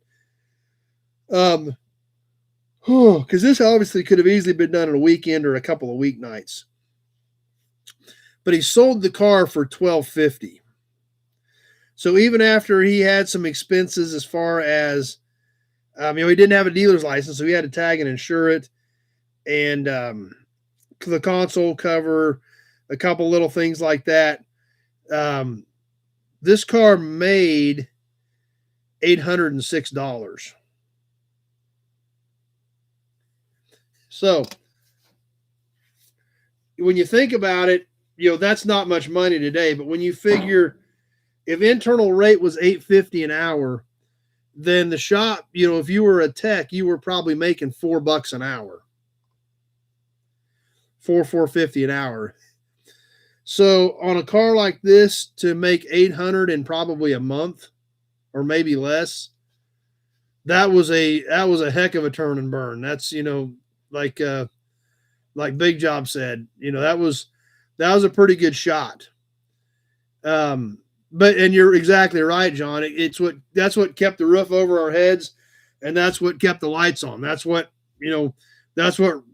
took care of me and my sister for those years, So you think about it, and $800 in today's world sounds like almost nothing.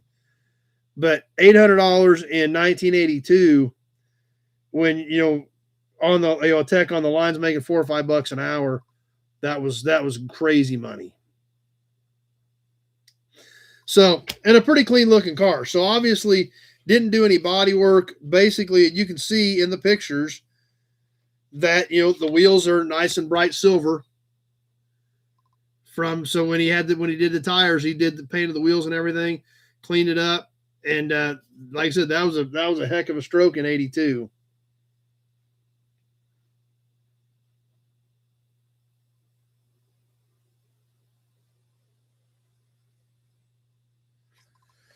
So, like I said, it was a short one tonight. Not a lot on. Didn't have to do a lot to it. So, which was good for Dad at the time, but not near as much stuff for us to look at tonight. We've still got a ton of them to do, though. Just have to go through the files and the scrapbooks, Kevin, because you got to remember he did this. We graduated junior college in '71, and he was doing them then, and did them pretty religiously up until the mid '80s. So he did these for probably around 15 years. And some of them, like this Camaro, that were super quick, weren't around very long. Some of them, just like we've seen and gotten into on some of these, where they needed a lot of body work, a lot of engine work, things like that. Some of these were around for several months. So it's kind of, when you put all that into perspective and say, some years he probably did 8 or 10, some years he may have done 3 or 4. But there's, like I said, a 15-year window of doing these, not counting other cars he was flipping and parts he was selling and things like that. So it's kind of crazy. So, yeah, I guarantee you he never in a million years would have thought we'd be sitting here over 40 years later with all you guys from all over the world hanging out talking about this stuff. That was probably the furthest thing from his mind at that point. I do not have a hood badge for a 58 Imperial, but I bet that is a super cool piece. Wake up.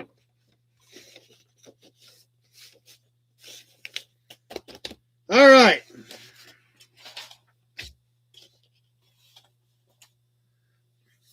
By this time, JP, by '82, the shop was done at Dad's house where he's at now. That shop was built in '79 or '80. So he did have a shop by this point. But you got to remember, that was in '79 or '80. No, probably '80.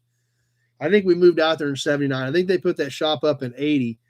So he was in a single car garage from basically, they think they bought that house in '71 and '72.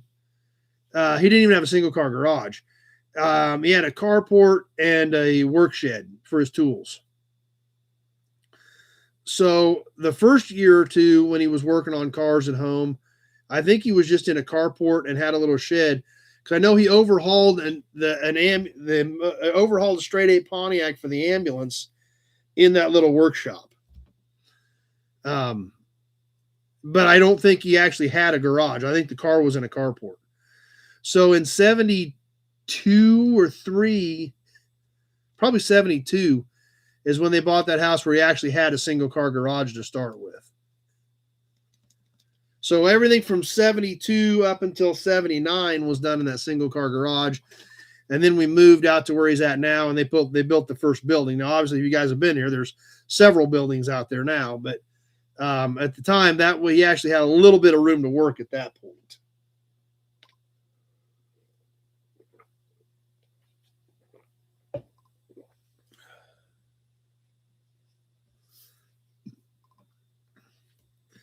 And it was kind of crazy at that time when they put that up in '80. Man, that was so cool. This big, huge, what I thought was a big, huge building.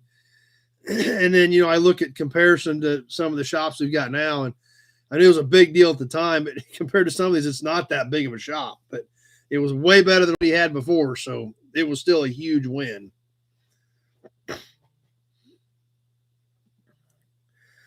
Promo. I can't wait to show you guys this promo.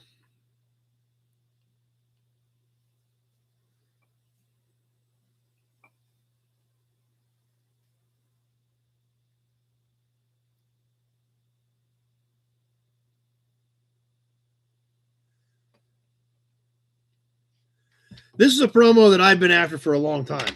It's weird because it's not a Chevy. And then we got to do the badge and the cap next. This cap, guy, like I said, I'm going to be curious if any of you guys have ever seen this cap in person. Yep. Yeah, I know what you're saying, John. Oh, no kidding. Big job for sure.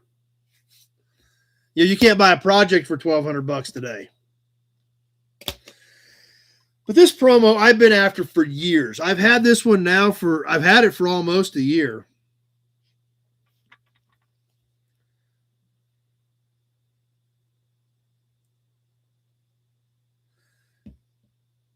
Oh, okay. And there's something else to think about. In 80 and 81, so this was in 82. So in 80 and 81, right after the building was done, that's actually when he did his GS convertible. And that's also when he did the General Lee. So he did both those cars in 80 and 81. So you guys that are coming for the gathering, you'll get to see the GS and the General Lee. Those cars are still there.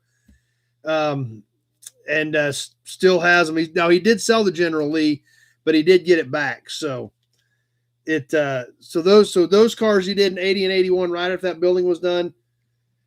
So you'll get to see those cars that were done in that building, some of the first ones that were done in that building.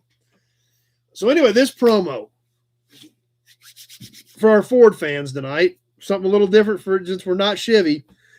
I've wanted one of these forever. I've been chasing one forever. I saw one 30 years ago, 35 years ago at the Wichita swap meet. Of course, didn't have the money for it. And just I've always liked the cars. And this promo in this particular color was just one that always like, man, I got to get one of those.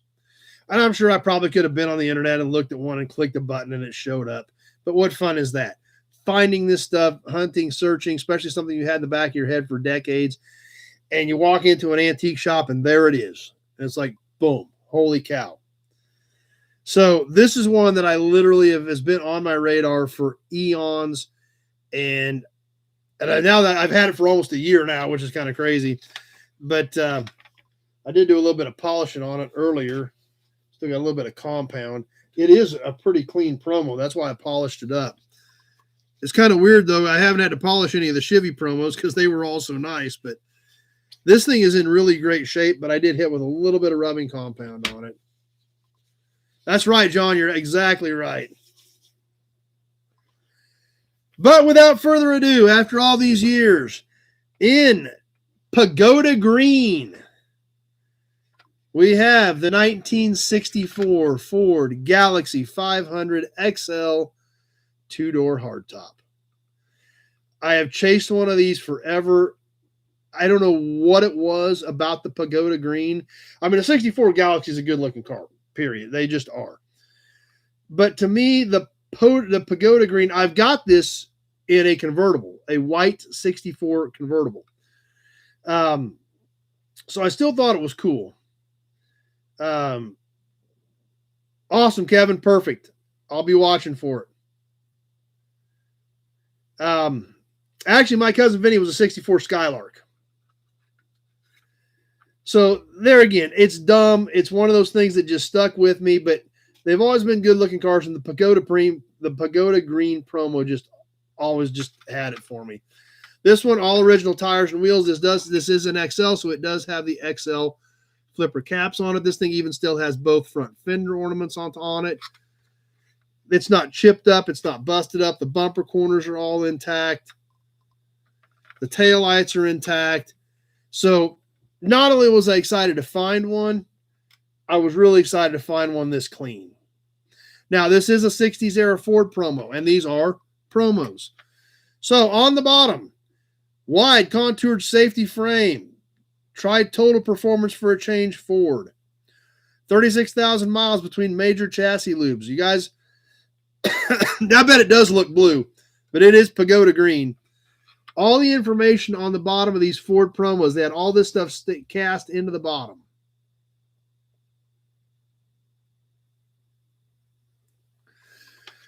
Big Job's got it in promo and red, white interior in the shop. That would be slick too.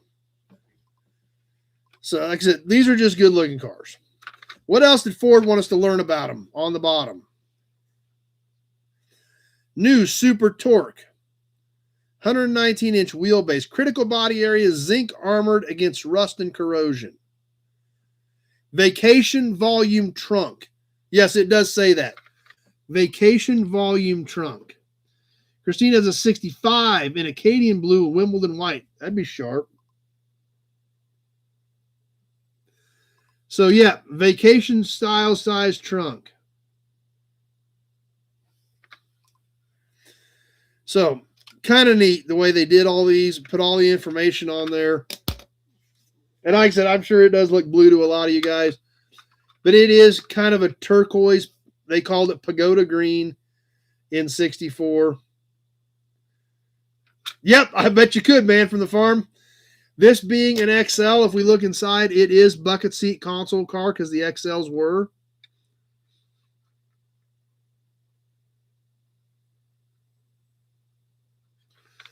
Yeah, I was, like I said, I was excited. One, it's one I've wanted for a long time. Condition was excellent.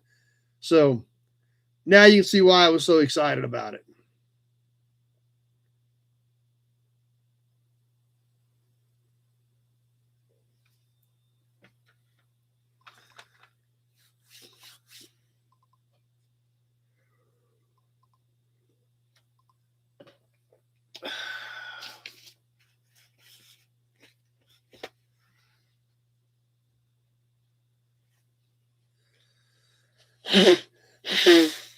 Yeah, it is. Like I said, I kind of geeked out about it a little more than I probably should have. But when you see something 35 years ago and you always say, man, I want one of those, that's just a great promo. When you finally stumble across it, you get a little excited.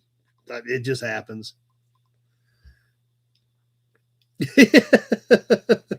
97 Sabre did have a lot of room in him, that's for sure.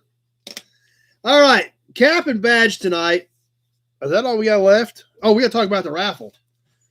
We'll do the raffle last. Actually, we'll do the raffle real quick. You guys can wait on the cap and badge just for a second because this is, man, this is, oh, ow. That was the cap. Let's catch the raffle real quick because I know some of you guys are waiting on that. This killer Wyandotte Wrecker, late 40s, early 50s cab over design. No magazine tonight, Jeff. No, don't even have classifieds rated tonight. So we're not even done. We still got a little bit of ways to go. So we're giving this away in 2 weeks. Oh, whoa, whoa, whoa, hold up. Check it out. Supercharged super chat from David D. Thanks, David. Appreciate it. You were close a couple times. You were in there swinging. You just sniped at the end. Supercharged super chat, David D. Thanks, David. Appreciate your support and being here.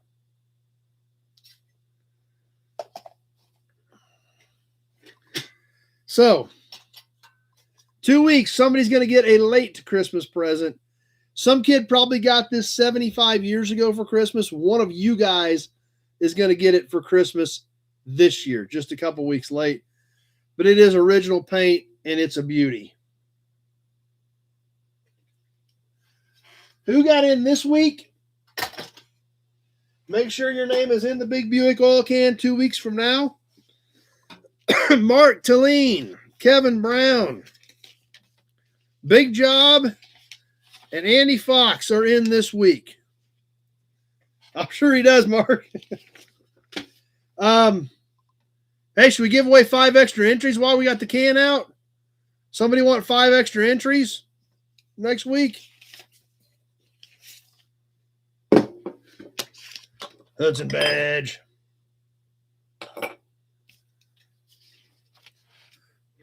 Five extra entries. Let's yank a name out of here real quick. We've been giving away some bonus entries on some of these drawings. Let's see who's getting 5 extra.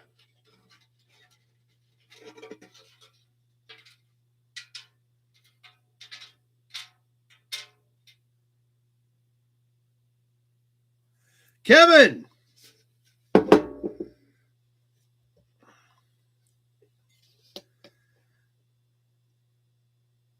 No problem, man, from Farm. Appreciate it. Let's jot Kevin Brown down for 5 extras.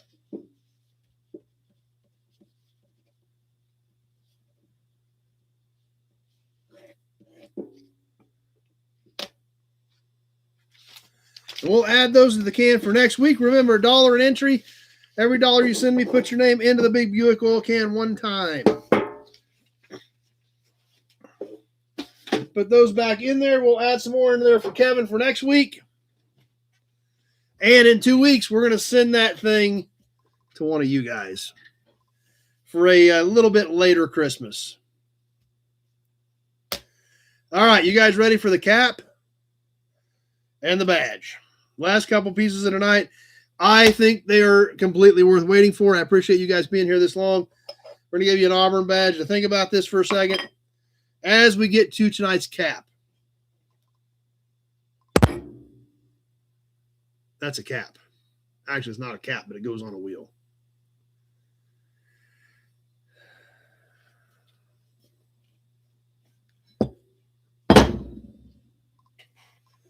All right, guys. This thing, I think, is super cool. Did not have one of these till here recently. And I'm going to be curious to see if any of you guys have ever actually seen one of these in person. This is a wheel knockoff.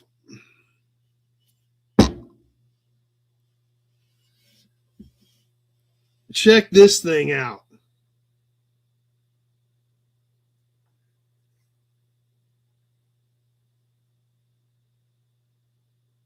This is a beast. These tabs are literally the knockoffs. You can see how bad they've been beat up. This is a real deal original.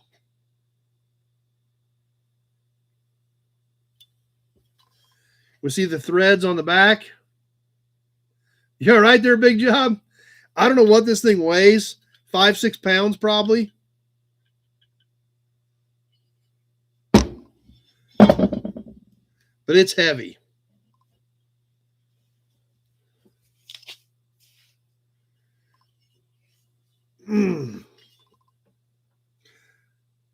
So who knows what this is for?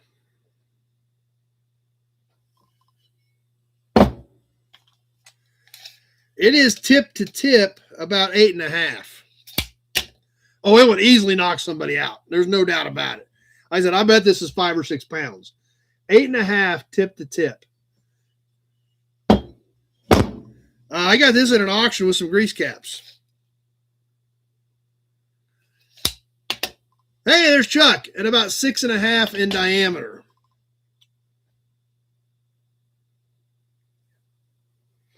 So, who knows what this is? Test you guys a little bit. Cool old real deal. There you go.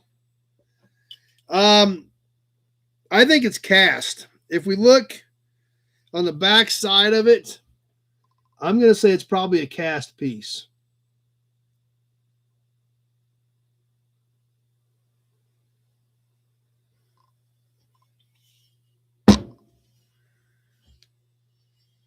Has anybody seen one of these in person before? Still don't have anybody, no comments about which this is off of.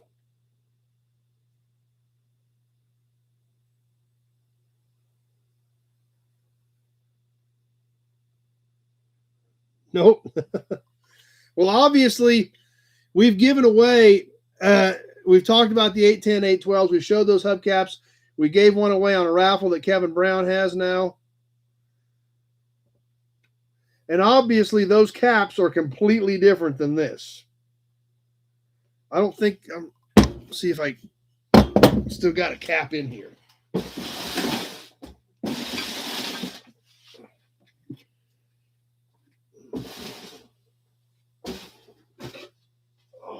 Oh yeah, I got one in here.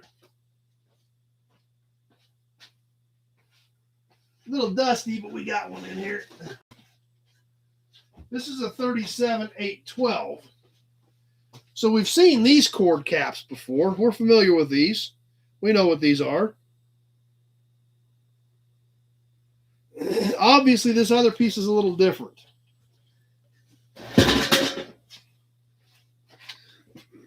Never seen a cord in real life.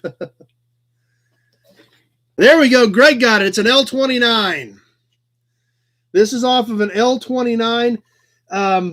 They were not necessarily all roadsters. They did make L29s as sedans as well.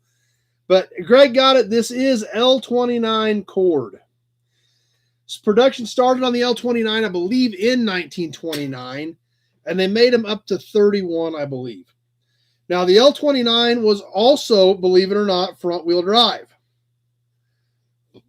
However, they did not have the fancy vacuum over electric shifter that the 810 and the 812 used.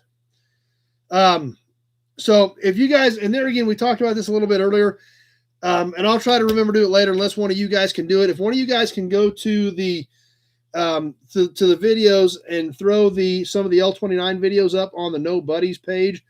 There's an L29 sedan at Pioneer Village we've done, and then I know we did one L29 with Doug Prey. You got it right, Greg. You were right. So it was a wild guess, but it was the right one. It is L29. I know it's getting heavy.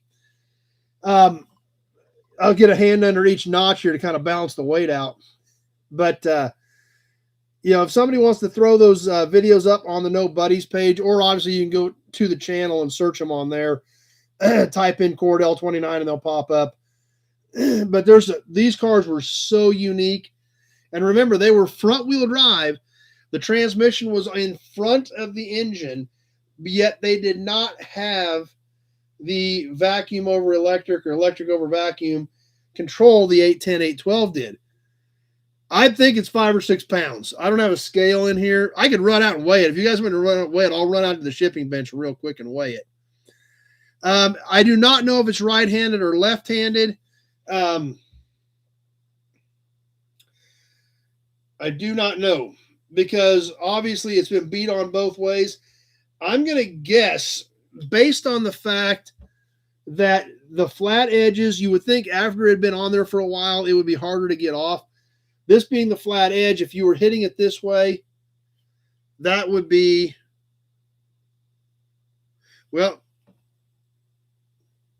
actually it says right here, it does say it, on. I don't know if you guys can make it out. It says on there, and it actually has this marked as a right side knockoff too. They are marked. They are amazing.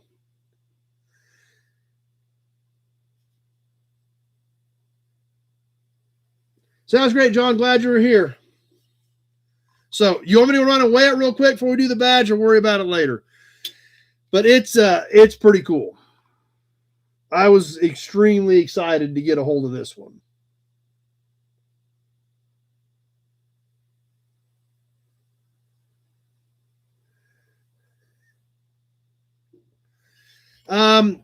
I do not know. I have not seen any cord stuff in there. And, oh, shoot. I don't know. I've never looked, actually, Greg. So I don't know. I can't tell you if I do or not. It's a great question, though. But that's what's so fun about this literature collection, is you never know what you're going to find next. But now I want to go look. Now I want to go do some looking in some of the miscellaneous boxes and see if there's something in there.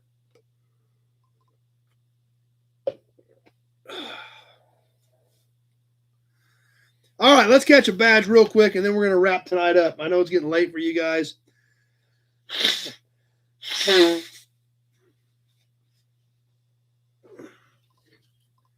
Get this thing out of the way. Yeah, apparently not, Sam, because it specifically says right side.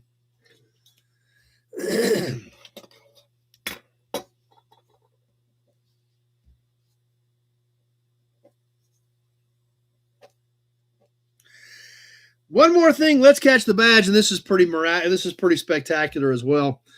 So we'll catch this real quick, and then we're going to wrap things up. This one, some of this we've done in the past, but it's been several years, so we're going to work some more of these in because you guys don't remember, or a lot of you guys haven't seen them. But yeah, check them out on the channel, Mark. We did a great video on one with Doug Prey. So check that video out, Mark. That was pretty fun. And as well as the one that we did in Pioneer Village. We did some stuff on that car as well. Tonight's badge from 1931. A 6-cylinder car from DeSoto. This was actually a headlight bar emblem, and it is spectacular. Check this one out, guys. The 1931 DeSoto 6 headlight bar emblem. This was available in a 6 and an 8. They did make the same badge that just said 8. This is a pretty good size badge. This is enamel up here. This is enamel down here. The wings are all cast into this badge. Yeah, it's pretty amazing. That's what I told you guys. It was pretty spectacular.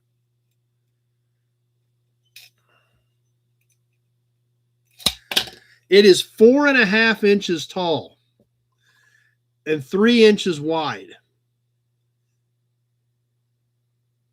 There goes more hearts. We've had a lot of hearts tonight. I don't. They don't give me a heart counter at the end when I get my analytics after we're done, but they should, because I think we would blow the heart counter out of the water tonight. This was stud mount. It appears as though this stud has been repaired, and there were also studs on these outer wings, which have been broken off. But I mean, who cares for what we want? This thing is still just pretty darn amazing. From 1931, on our favorite website, American Auto Emblems, the following black, blue, and gold enamel emblems were displayed on the headlight bar of the DeSoto Series SA6 and Series CF8, respectively. The 6 and the 8. I do not have the 8. In 1931, these DeSoto headlight bar emblems are scarce. So not something that you're going to see on a very regular basis. But a pretty awesome piece.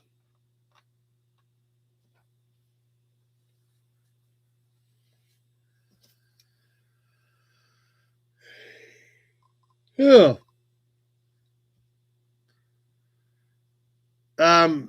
Well, they were all products of Chrysler Corporation. Chrysler, Plymouth, Dodge, and DeSoto. So they were all the same company. It's more like an award plaque.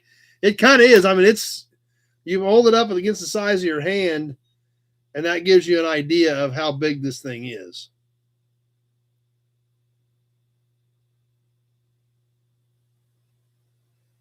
Pete's got one as well. Yeah, they're amazing. They're great.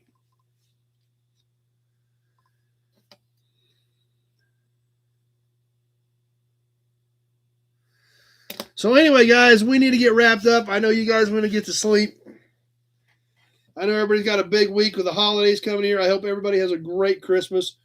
We did our Christmas shopping last Tuesday. My sister and I did. We never talked about that. You guys want to know what we did for Christmas shopping? It was kind of funny, actually. But yeah, we kind of did it. We kind of cheated. We did it the easy way. We went and bought presents for everybody, and we have no idea what we bought. Zero. We have no clue. Nah, we're not going to sell that one, Mark. We have no clue what we got anybody. So that's what's going to be the fun part about it. So we'll see how that works out. Last year, it did not work out very well. This year, we went a different route. But it's gonna be a fun day.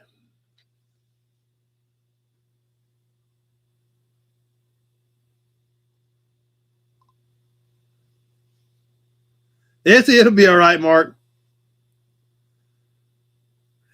Here's where we went Christmas shopping.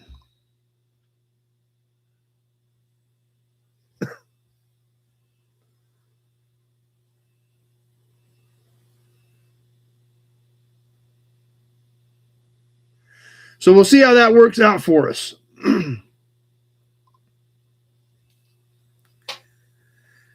It's got to be better than last year. We got rid of a lot of them, Pete. We bought 24 mystery boxes last year. 20 of them were for a plastic shoe boxes. So this year we got more mystery boxes, and we bought an entire Amazon pallet. So it ought to be fun. We'll see how it all works out. So I hope everybody has a great week and a great Christmas. Then kind of crazy. Then we're into 26 right after that. But I hope everybody has a great holiday, gets to spend some time with your family and friends, and have a good time. I'm curious to see what we're gonna find, and that's what makes this fun and interesting. So I hope you guys have cool and fun things to do as well, and are gonna have a great holiday. So I guess that's about what we've got for tonight. Like I said, I will keep Pete updated as I get your entries for the gathering. This thing is coming together. Even though we're still several months out, we've got a lot of interest. I mean, people are already booking rooms, booking houses, booking flights. Did you get flights done, Bill, since you're still on? And as this thing's coming together, but it's coming together quick, even though we're still several months out. Yeah, there you go, big job.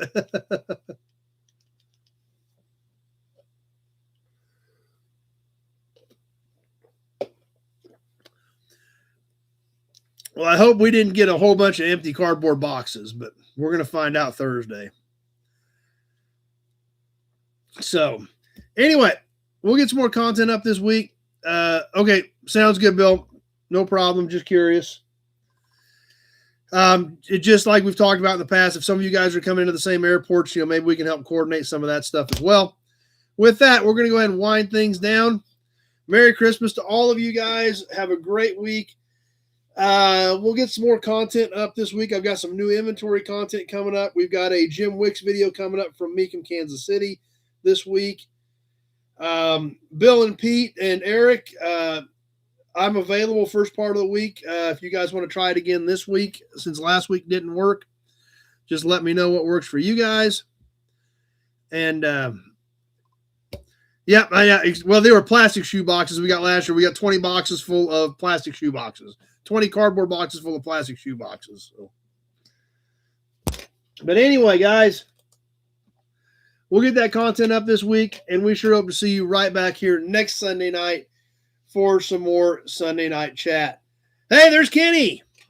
Yep, episode number 290, as crazy as that sounds. Wrapping it up, putting an exclamation point on it, and I'll keep you updated next week on how our pile of boxes turned out, and we'll see how your guys' Christmases went as well. Thanks for watching tonight, everybody. Thanks for stopping by and hanging out with us, and making this what it is. Can't wait to see you guys in May for the gathering. We'll keep working on that on our end, and it'll come together, and it's going to be great. Thanks for being here tonight, everybody. We will see you next week for some more Gearhead Interactive live chat. Thanks for being here. Have a great holidays and a Merry Christmas, everybody.